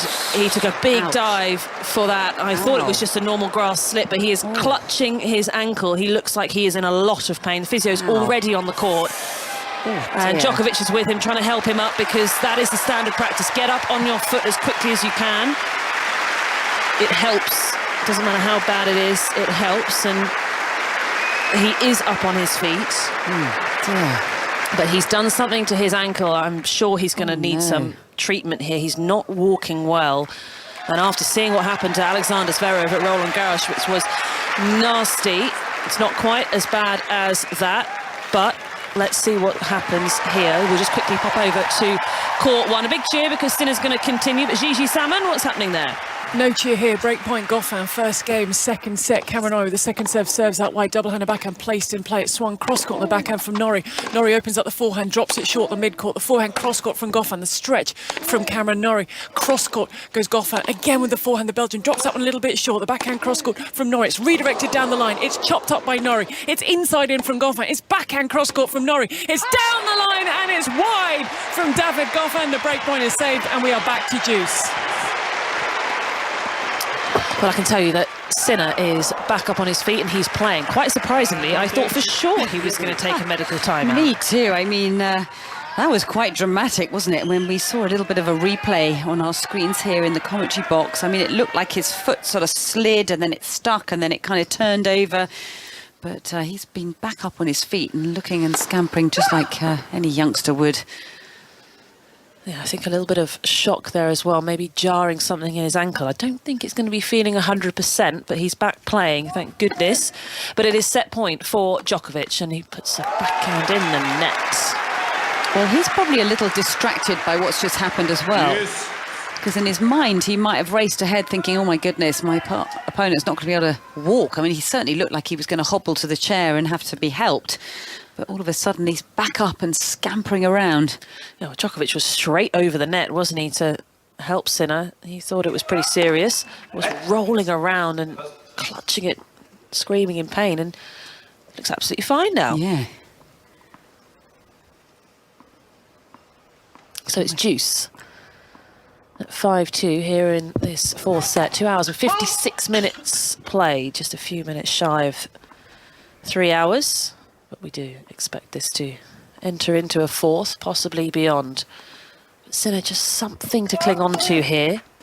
Can he convert it into games on the board? Forehand from Djokovic down the line is good. And then a deep shot from Sinner really throws Djokovic off balance and the ball goes in the bottom of the net. Well, I think that little incident has got into Djokovic's head. He's lost a little bit of focus here. I mean, he was so in control of this fourth set. He completely had the initiative and he's letting the door open here. So another break back point. Remember, Djokovic is 2 breaks up. So it would definitely be something, but it wouldn't be huge for Sinner. Just keep him in this set, but that backhand's gone way, way, way long. Shake of the head from Sinner. Looks like he's just testing out that ankle, isn't he? Yeah, a couple of grimaces here and there. I'm sure it's a little bit sore, which is why I don't know why he didn't just get it strapped up, just to give it some extra support. He's just wriggled it around that ankle just to see if he can loosen it up. So, deuce. Djokovic serves down the tee. It's too good for Sinner. Advantage, Djokovic. 120 miles per hour, right to the line. Exactly what he's looking for. So game point, no, it's not a game point. Well, it is. It's a set point for Djokovic to take us into a fifth. A defensive return from Sinner as he plays the forehand down the line. Now he's running over to the backhand side. And, oh, a lovely backhand winner, just skimming over the net. Well, that was more angle from Djokovic on that backhand. It wasn't such linear ball striking. He was trying to pull Sinner out on the angle and he dealt with it incredibly well. And change of direction there, that's always difficult to do, isn't it? Finding that line the way he did. Serve from Djokovic at deuce is unreturned. It does feel like there's a bit more resistance from Sinner. And even if he had managed to break, it sort of felt like the set was done anyway. Just able to shift the momentum slightly ahead of this fifth set. And here is a point for Djokovic to take us to a fifth, and he does. Because that return is no good, sailing way long. And what a turnaround in this match. And all of a sudden, Tony, Djokovic actually looking reasonably comfortable. We're heading into a fifth. Yeah, good was what I wanted. This match to go all the way. We're a smidgen away from 3 hours on centre court at the moment. A final set shootout to come. I think Jannik Sinner's just off for a comfort break, which is exactly what Annabelle predicted, which is what Novak Djokovic did when he was 2 sets to love down. See if that can change things here. Let's go to court number 1, where Cam Nori's on the board in the second set and showing signs, hopefully, Gigi, of a little fight back. He certainly is. He saved the break point in the first game of the second set, taking on David Goffin, both looking for their first Grand Slam semi-final. Very early stages, though, of this second set, the first set which the Belgian took. And it's David Goffin, after 46 minutes, who's serving at 30-15, second game, second set, and leading the Belgian by a set to love. Great stuff. An intriguing day we've had so far in the afternoon, and we've still got the world number 2, Ons Jabeur, to come here on centre when all this is done. Lots to look forward to. Let's break for the news. Here's Jill Mackenzie. Listen on BBC Sounds. This is BBC Radio 5 Live. The Cabinet Office Minister Michael Ellis has told the Commons that Boris Johnson forgot he'd been told about a complaint against Chris Pincher before appointing him Deputy Chief Whip. Labour's accused the Prime Minister of lying, but Mr Ellis says Boris Johnson acted with probity and that the record has now been corrected. An 85-year-old doctor has been jailed for 3 years for botching a routine procedure and killing his patient. Isiaka Maman admitted gross negligence manslaughter for the death of Shahida Parveen at the Royal Oldham Hospital in 2018. The Bank of England says the economic outlook for the UK and the rest of the world has deteriorated materially. Energy and fuel costs are rising rapidly, but the bank also says UK banks are in a position to weather even a severe economic downturn. And around 50,000 people in Sydney have been asked to leave their homes because of flooding. More than 8 months of rain have fallen there in 4 days. This is BBC Radio 5 Live. Listen live on digital, online, smart speaker, or the BBC Sounds app. A look at the latest travel, and the M1 is still closed northbound at Milton Keynes, 14 to 15 at Northampton. It's after a collision. A couple of lorries involved, one caught fire, so it's taking a long time to get through. Stationary traffic on the approach southbound also has 3 lanes closed from 15 Northampton to 14 at Milton Keynes. The A9 in Highland and between the Tomartin Distillery, so that's at Tomartin itself, and the Carbridge turn at Slough. You've got a road closure in there for accident investigation work, so it's a lengthy diversion for you. At Lincoln Bypass, the A46 still closed. That's on the northbound side between Doddington roundabout and Skellingthorpe roundabout. Southbound reopened. M42 all open but queuing now down from Birmingham Airport at junction 6 to 4 at Shirley. That's after an accident. The A38 in Birmingham, Aston Expressway, 2 lanes closed northbound. That's from Park Circus to the M6 at Spaghetti Junction. And then the A38 in Devon closed westbound, heading towards Plymouth. That's from Kingsbridge Road at Rangerton Cross to Ivy Bridge after that accident which involved an oil spill. Orna Merchant, 5 Live Travel.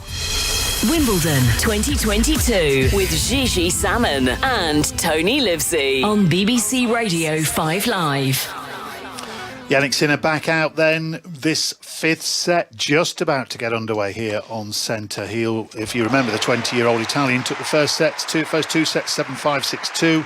Djokovic hit back 6-3, 6-2. He does appear to be in control, the world number 1. We'll see how that pans out. But how's the number 9 seed, Britain's Cameron Nori, doing on court number 1, Gigi? He's got 3 game points, Tony. 40 love, 1-all, serve out wide, the backhand just a little come on there from Nori. Watching this in the company of Laura Robson and Pat Cash, and listening to talking with Russ at the end of that first set, Laurie, it was just Nori didn't play badly in the first set. It was just Goffin's level was higher and he was better. How are you looking at the first 3 games of the second? Have you seen any changes, any shift? I think Cam's first serve percentage has gone up a little bit. He's trying to go for a bit more off that shot. Look, I definitely think he could have played better in the first set, but he wasn't doing anything that was obviously wrong. He was trying to figure out how to play against Goffin, who was just out hitting him off the forehand side. And so far we've seen a couple more errors creep in from Goffin's forehand, and I would expect that number to rise the tighter the scoreboard gets, and if Cam is able to stick in some of these rallies a bit longer, then he's going to draw some errors. And I think you have to go back to the fitness coming into the match. How is Goffin going to feel after 4 hours over 4 hours, 4.5 hours the other day in his last match. And the longer this goes on, the more I back Cam. But he's just got to try and figure out a way to get himself in Goffin's service games. He's just not getting enough through the return. The backhand return could definitely be a little deeper, a little bit more pace on it would be nice as well. But you know, this is a long way to go still. 2-1 in the second, not even an hour. And I think it's right, the long match that Goffin had, and it's not just a physical thing, it's a mental thing. So we'll just look for a couple of lapses in concentration when a little bit of fatigue comes in every once in a while. David Goffin would be the lowest ranked player to reach a Wimbledon semi-final since 2008, should he make it through, sitting at 58 in the world as Nori unleashes with the forehand. It's a high, deep ball from Goffin. Goffin stretches, can only take one hand on the backhand side. The volley is popped over. Goffin gets her, put it up, and he's just not taking any chances. Nori lifts up the racket, puts it into the open court, and takes the first point of game 4. He ripped into those forehands a bit more, didn't he, Nori? He's got to start bullying Goffin around the court a little bit more. He started early in the last set doing that. Goffin had the answers, and Cam kept pushing with the forehand and made errors. So he's still got to keep going for it. David Goffin with his sandy blonde hair just wipes a bead of sweat away from the forehead with the left hand. He's ready with the second serve, and he serves it out wide. The forehand, well, gets that all wrong. Nori. Isn't that strawberry blonde? Is that strawberry blonde hair that Goffin's got? Is that what you call strawberry blonde? Strawberry blonde or Venetian? It's also Venetian. Called. Apparently I've never so. heard that one. That's. His hair. Yeah. I'd call that blonde. Blonde. Blonde. Blonde. Who? Blonde. Brown and brown and blonde. That's not a word. Do you just make that up? It is when you go into the hairdressers. Yeah, because when you get your highlights done and you want a sort of blonde, you want to be blonde, brunette, blonde combination. Okay. I think it's more strawberry blonde or Venetian. I think it's au natural for Goffin, and he's 30-15. He hasn't asked for any highlights at the hairdressers. Serve out wide, good serving from Goffin. Not the tallest or the biggest. I remember when he made it into the top 10, he had the accolade of being the lightest in terms of weight player ever to have been in the top 10 in the Open era. Well, that doesn't surprise me. He's quite petite, and just in front of us here on the far end, he still looks very narrow, doesn't he? Cuts under the ball, he comes in, he plays the backhand volley. Nori has to scamper back, but it's wide from the Belgian. The game will continue. Good play there from Nori. Goffin drop shotted him. He got there quickly, and instead of trying to do too much to it, he just sort of dipped it down to Goffin's toes as Goffin was chasing in after his drop shot, and he had to poke it up. He sweeps whatever colour his hair is over to one side. He bounces the ball with the left hand. He reaches up, tosses that ball, serves out wide, cut back. Goffin comes in, goes off forehand, back behind Nori, tosses away the spare ball, holds to 13, 2 games all, second set. Goffin by a set to love. Meanwhile, on centre court, the start of a one-set shootout between Jannik Sinner and Novak Djokovic, and in the chair for this one, David Law. Yeah, and I think, Gigi, the fact that it is exactly what you've just described there, a one-set shootout is going to help Jannik Sinner as long as that ankle is okay. And what we've just seen there, Anna Bucroft, is that it looked all right in his movement. He can see the finish line. The finish line's there for both players, now or never. Sinner's just held his serve for 1-love in the 5th. Yeah, and he has come back to hitting that incredible sort of ball striking that we saw in those first 2 sets. He's a different player right now. He's come back out after the bathroom break, and he got the most incredible sort of applause, almost like a standing ovation from the crowd. They just erupted, and he now knows they are right behind him, and Novak's face has kind of stiffened again, hasn't it? Yep, well, he's under pressure. He's done the hard bit, you might say, of getting back to 2 sets all, but this is not over yet. Sinner leads the decider by a game to love. Just seen a first double fault of the match for the British #1 Cam Nori. 5th game, second set, love 15. Goffin stepping up to the baseline now, plays the double-handed backhand, just places it deep in the court, and a high looping and long forehand, and he well and truly opens the door for the Belgian at love 30.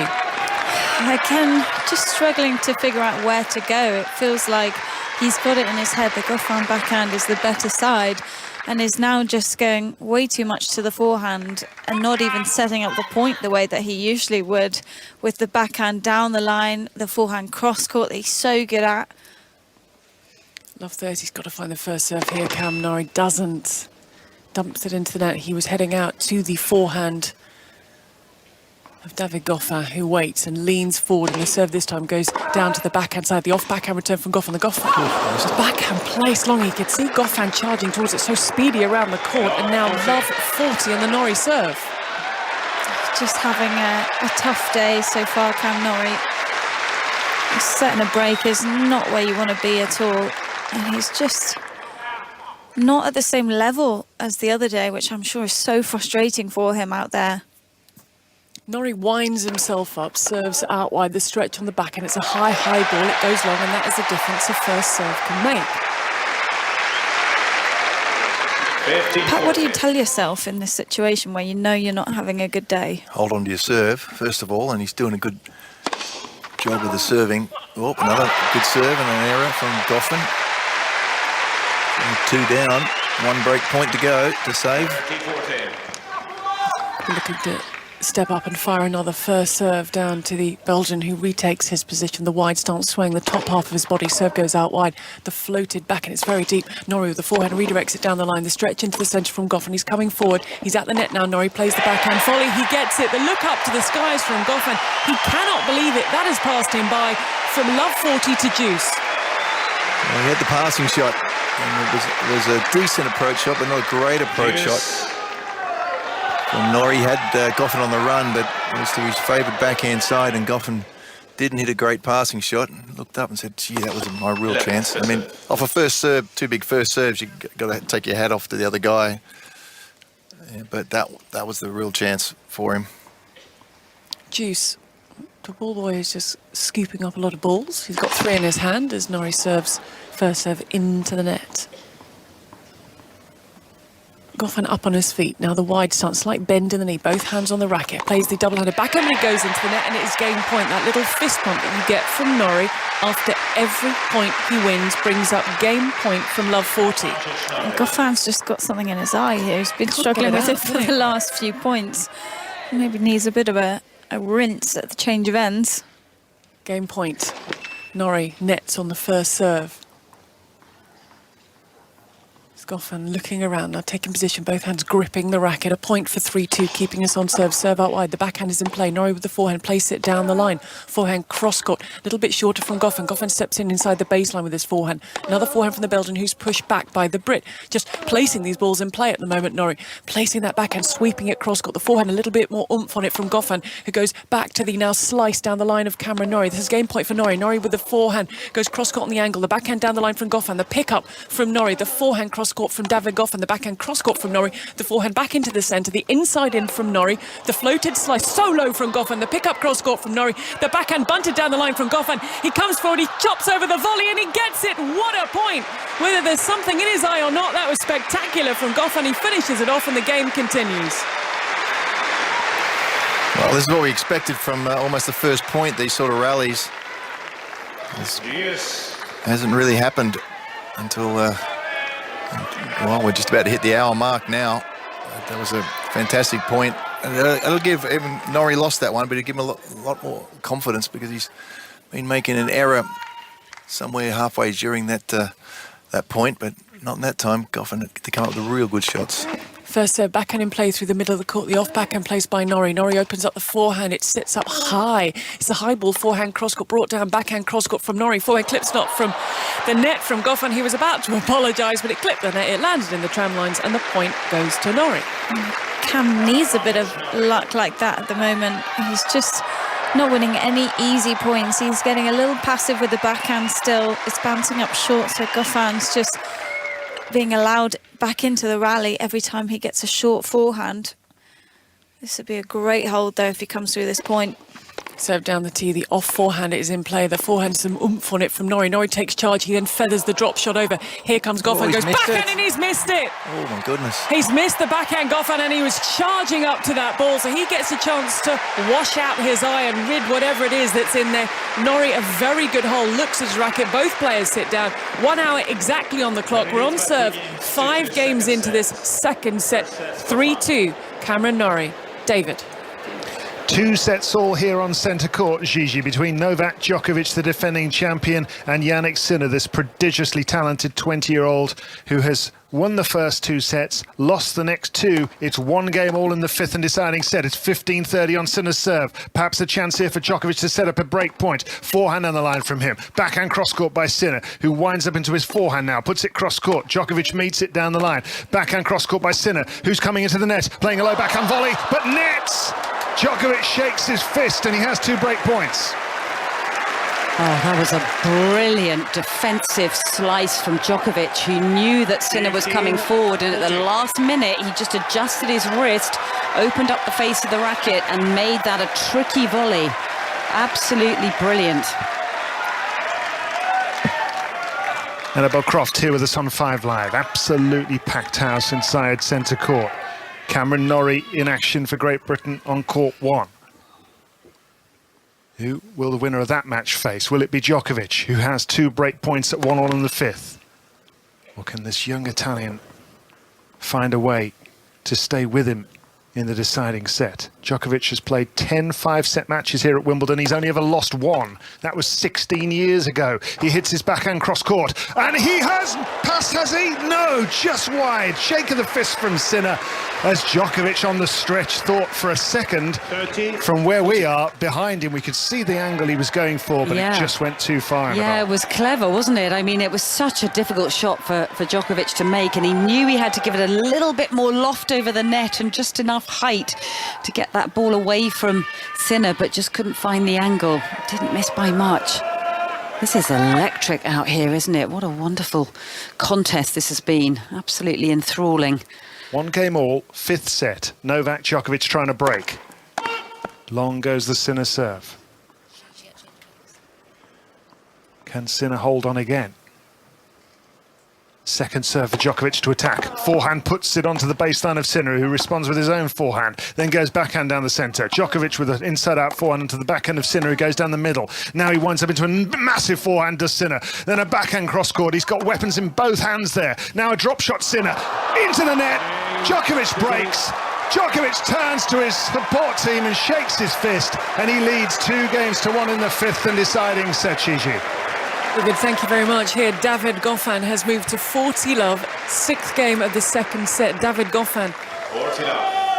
former world number 7 back in November 2017, now sitting at 58. Took that first set by 6 games to 3. Cameron Nori is the seeded player, the 9th seed. He's the world number 12, both looking for their first Grand Slam semi-final appearance. We've got a wonderful crowd here on number 1 court. We could get some more noise from them as Goffin hits a low backhand cross-court winner. Trademark Goffin on the backhand side, and he holds to love for 3 games all. Well, interesting tactics. Goffin is going almost exclusively out to the Nori forehand on that on the ad side of the court, and he's figuring that Nori with a heavy topspin ball, that if he doesn't get it exactly right, it's going to sit up in the middle of the court, and it has time and time again. And Goffin's just taken advantage of those slightly higher bouncing balls.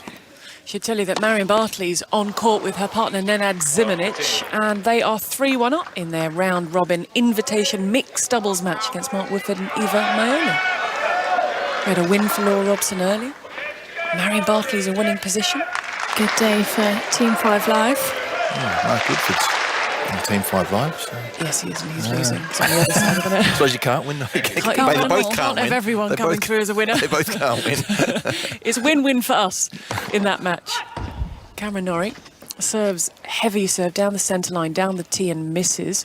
Coming up to 5 o'clock in the afternoon on Tuesday. 1 hour and 4 minutes on the match clock. Serve down the tee. The backhand's in play down the line. Swung through the middle on the backhand from Nori, who scampers to the forehand side. Hits it big, hits it deep, hits it too big, and it's love. 30, exact same position he was in his last service game. Yeah, just forehand errors it's unusual for Nori to be making so many forehand errors. He's gone to the towel, taking his time. And if you can tidy that element up a little bit, he'll be a huge difference. Love 30. 7th game, 2nd set, misses the first serve, hangs his head. His chain flies out from inside his white top. He tucks it back in, bounces the ball. And again, Goffin sways at the other end of the court, then plays the backhand through the middle of the court. Inside into the net, and it's love 40. Again, Cam missing with the forehand side. And the first serve percentage from Cam today is down at 60%, which isn't that bad, but he's someone who relies on setting the point up with that first ball of the point. Love 40, he came back from love 40 before. He comes in off now the forehand, he goes back to the backhand of Goffin, who digs it out. He runs around, he goes drop shot. Here comes Goffin, got there, and acres of space, acres of time. The Goffin camp are on their feet. There's a fist bump. He has broken Cam Nori to love to take the 7th game of this 2nd set, and David put the Belgian in a very healthy position of leading by a set and a break 4-3. Yeah, and it's Novak Djokovic who's looking in an increasingly healthy position here on centre court, because from 2 sets to love down, he's won the next 2 sets, and he's 2-1 up with a break of serve here in the 5th. 30 love on his serve. That serve is starting to work. This is how he's won all these Wimbledon titles. And no matter what Jannik Sinner does at the moment, Annabelle, it's just not enough against this guy. Yeah, he's just been like a marathon runner out here, hasn't he? And he's soaked up all the punches that have been thrown at him, and he's found out Sinner's highest level and then raised the bar something. And it's been quite incredible to watch the mental stability and strength of Novak Djokovic, to be honest, because how many times have we seen him take on a crowd as well as his opponent and just keep his head down and keep on going? Yeah, and he was really struggling for a period in those first 2 sets, but he's right back in charge, playing the most delicious drop shot on the backhand with Sinner out of the court, and Sinner's walking around the back of the court in front of us at the moment, looking a little bereft. Hardly surprising. He's 3-1 down now. 3-1. Final set. 2 sets all. What else could he be doing now, Annabelle? Anything, Jannik Sinner? Well, I don't think he can, to be honest. I mean, we know what he's capable of. You know, he needs to somehow wrestle back that sort of balance of the rhythm of the match being in his rhythm, and it's been taken and shifted away, and that's a very difficult thing to do, but Djokovic has been able to do it. And we just saw Sinner just walking towards us before this point starts, David, just digging his thumb into that hip flexor on his left side, and I think he's just done it again. And I think he just sort of stumbled a little bit in that far corner and maybe jolted it a bit. I'm not sure, but we have to keep an eye on it. Yeah, hasn't played 5 sets that many times. Obviously he's only very young in his career. As he comes in out a big forehand, he's underneath a lob and he smashes it, and Djokovic lobs, and that's going to go out. And if Sinner could just hold a serve here, he would keep the scoreboard close, even though he'd be a break of serve behind. But if he would have been broken here, you would think that that would be it. Well, I guess one thing he could change up is to come forward just a little bit more. And there have been occasionally some shorter opportunities off Djokovic's shots. And we saw one there where he just came forward very quickly and early in the rally. Because, you know, when they're getting into these longer exchanges, it's Djokovic who's controlling it once again. Forehand return by Djokovic, 15 left down, but 3-1 ahead, and he puts his backhand half foot the net, does Djokovic, and then does a sort of elaborate kind of exercise at the far end, as if to say, why did I get myself in that weird position? Yeah, it was a weird shot, wasn't it? That's one to make the club players feel a little bit better. Got that backhand all wrong, landed, as you say, only halfway up the net. So, this is going the way Jannik Sinner would want it to in this particular service game. 1-3 down, serves out wide, misses the sideline. Umpire's index finger goes up just to confirm that he agrees with the line judge that the ball was out. This is 5 Live at Wimbledon, quarter-finals. Cameron Nori set down on court 1. Here on centre court, Novak Djokovic trying to finish things off. Drop shot from him, hits the net, and he's really not hit that shot particularly well today. Well, I think he must have played about 7 of them, and only I think 2 of them have actually paid off and won the point. But the last thing he wants to do, David, is having, you know, worked so incredibly hard to wrestle control of this tennis match, mentally and physically, after 3 hours, 23 minutes. But remember back to that first set, which seemed so long ago, where he was 4-2 up. You remember you were telling us nearly 5-1 up as well. Yep. You know, and he knows in the back of his mind, lurking, how dangerous Sinner is. Yeah, 40 love, Sinner. There's a break point on court one, Gigi. 2 of them for Cameron Nori, his first break points of this quarter-final. 15-40, 4-3. David Goffin reaches up with the first serve, serves out wide, the backhand's in play. Goffin steps back and hits up that forward, clips over the net. Here comes Goffin, he scoops it down the line, he goes back pass, he's there with the volley. Goffin, Cameron Nori tries and he picks it up, and the backhand volley from Goffin is too good, he cuts it short. And he saves the first of the break points. Oh, I just feel like Cam Nori needs a bit of luck, and that net cord just sat up just enough for Goffin to get underneath it, and from then on was back in control of the rally. But Goffin's just moving so incredibly smooth out here. Cam Nori still one more chance. 30-40, 4-3. Nori's on his toes. He's bouncing from side to side. He's showing his opponent. He's energised. He's ready. Goffin reaching up now, looking for the first serve. Goes out wide and misses. Taps that ball to the ball boy at the net, who retakes his position. Ball from the left pocket. Couple of bounces from Goffin. This is an opportunity. Second serve. He's not standing. Oh, he's drawn the double fault. And there's the point in the break, and we're back on serve.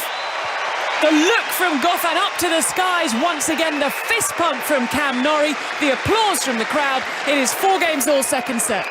Well, wondering if the talked about the mental fatigue being that long match in the previous round would creep in from time to time. So look out for some unforced errors from Goffin, and then got 3 of them in that game, including the double fault on the break point. So he handed the break back to Nori.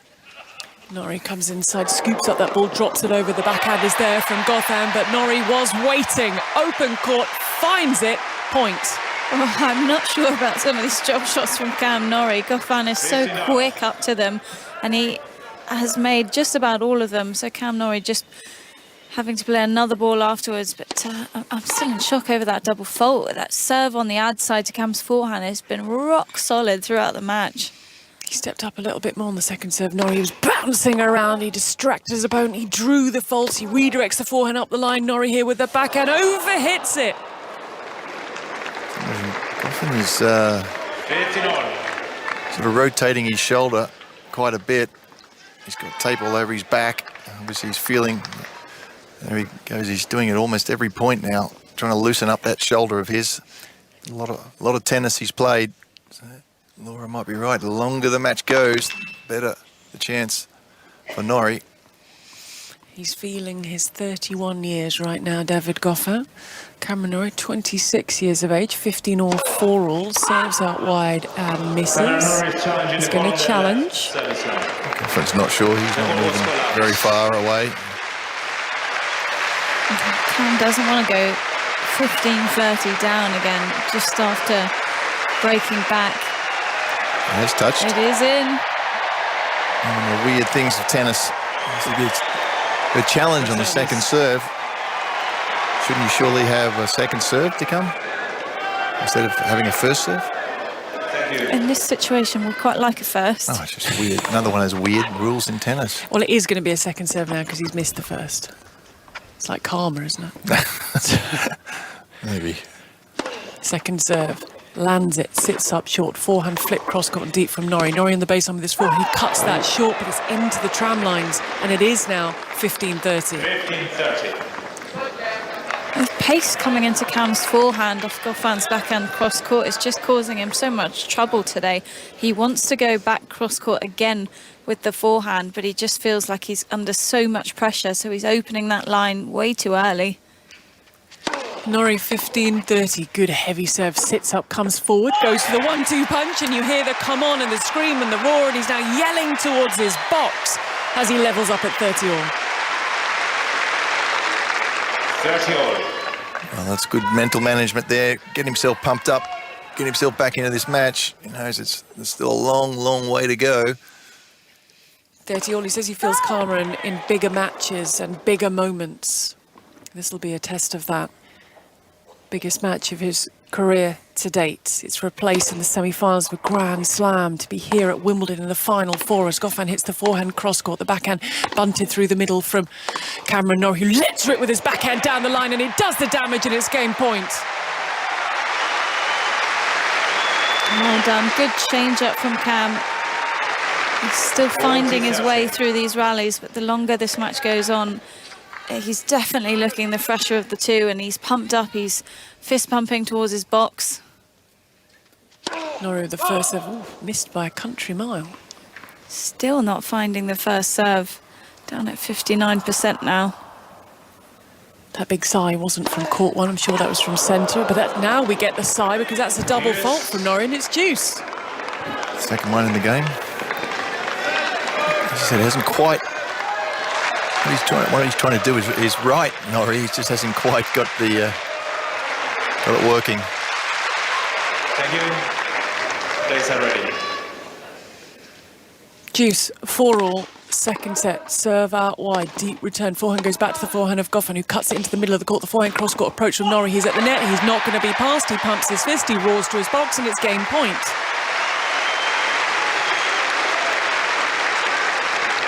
Advantage Nori. Has the ball in hand, he's going to use Nori. Tucks the chain back inside the white top, bouncing it with the face of the racket, now with the right hand, just the one bounce needed. Not happy with the ball toss, so he'll set himself up once again. Goffin retakes his position. It's point for 5-4. Serve out wide. The serve is way too hot to handle for David Goffin. Business end of this second set. David, we are on serve. Cameron Nori leading by 5-4. Business end of this entire match between Novak Djokovic and Jannik Sinner. Fifth set. And it's 4-2 for Djokovic. He's got love 30 on the Jannik Sinner serve. And suddenly Sinner's legs look like they might have gone. Djokovic won one extraordinary rally with a lob that Sinner rushed back for and hit a through the leg shot that missed it by about a foot with a passing shot, but he's doddering around a little bit between the points at the moment is the young Italian. In he comes behind a forehand and he puts it cross court, and now he clenches his fist. And if he could just find a way to hold on to his serve, maybe there's still some adrenaline that could come into play in this match, Annabelle Croft. Oh, I'm sure there is. And I think, you know, he's got the type of tennis that really electrifies the crowd, and he can feed off the energy of them. I mean, they certainly have given him everything out here in this match. And I wouldn't be surprised. I think that's why Novak Djokovic thinks he's so dangerous. Yeah, he is dangerous, isn't he?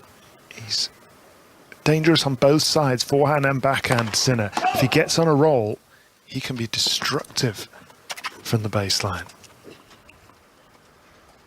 Cameron Nori trying to level up at 1-all on court number 1. Novak Djokovic trying to finish things off and get to the semis first here on centre court. But Jannik Sinner saying, no chance, mate. I'm not going down without a fight. Forehand winner from him. Well, every single time he's had an opportunity on a ball where, as Novak himself says, if you just come slightly off the ball and you don't get the real follow-through with the ball kind of generating pace through the court, the minute Novak's come off the ball any time in this match, Sinner has stamped on it. It's like bringing a hammer blow down, isn't it? One of those fairground, what do you call those things where you hit the bell and boom. Absolutely.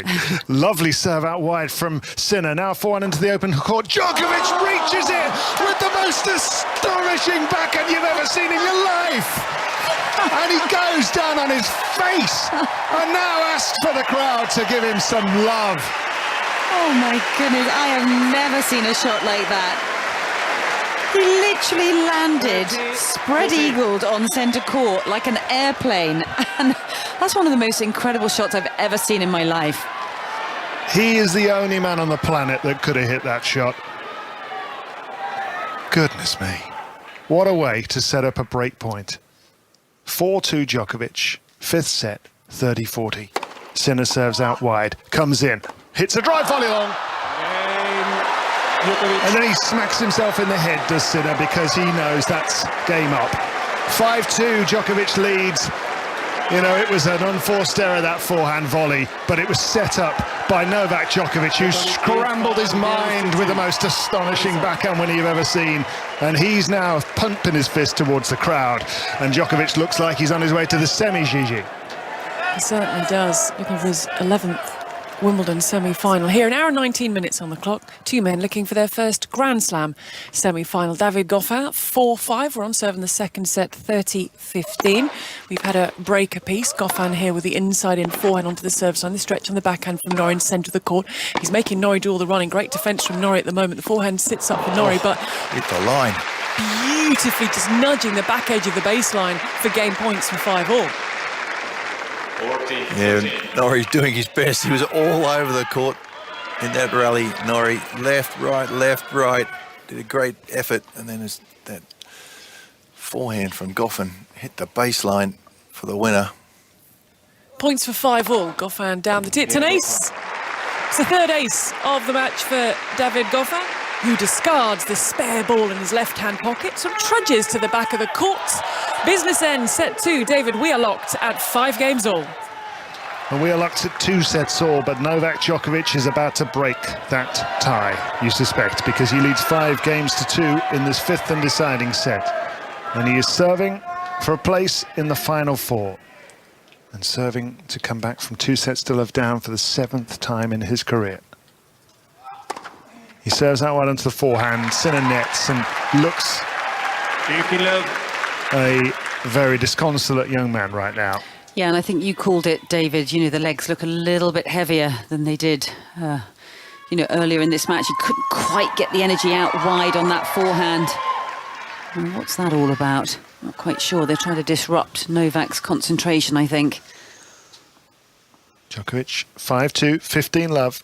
3 points required to reach the semis. Big serve out wide. He's underneath the lob. He doesn't need to play the volley. He clenches his fist as Djokovic. He knows the job is pretty much done. And goodness me, has he been pushed today. 2 sets to love behind. He really was all over the place in those first 2 sets, partially because his opponent was brilliant. But the comeback has been vintage Djokovic. 5-2 he leads, 30 love. Swings a serve out wide. It's an ace. Clenches his fist. 40 love. The crowd, maybe a lot of them wanted to see an upset here. You can understand it with an exciting young player on their hands against one of the all-time greats. But Djokovic said no. And he's serving now with match point for a place in the Wimbledon semi-finals. Serves down the centre, forehand netted. Djokovic raises his arms in the air. Clenches his fist. 2-6, 6-3, 6-2, 6-2. And this will be a warm embrace between Novak Djokovic and Jannik Sinner. He knows this young man is coming, but he's not there yet, because Novak Djokovic comes out into the centre of the court and clenches his fist and roars, because he is into the semi-finals of Wimbledon yet again. The 6-time champion is not going to give up his title easily. Throws out his love to this crowd. And that is a relieved but I think pretty proud man, actually, Annabel Croft, because that was not easy, but he got the job done. Oh my goodness, he had to dig so deep to get through this match. I really thought he was going out today, David. I thought the quality of the ball striking and the precision that Sinner brought into this match was absolutely breathtaking. And as you've just said, this man is coming. We are going to see a lot more of Jannik Sinner, and he totally won this crowd over. He had the crowd right behind him, feeding out of his hand. He's got a standing ovation, has Jannik Sinner, as he departs here, and he waves to all sides. Novak Djokovic sportingly applauds him as he departs the scene. But Djokovic is not finished with Wimbledon 2022 yet, and he remains the favourite for this title.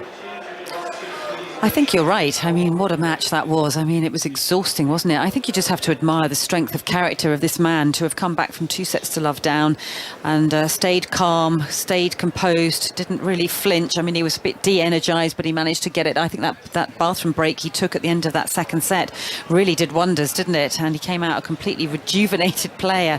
But also, you know, the crowd were harsh to him today, I think. It wasn't easy for him, and he had to keep on asking them to give him some love. And I have to say, that backhand where he landed up like an airplane on the ground, I think that's one of the best backhands I've ever seen, that passing shot. It was extraordinary. It was otherworldly.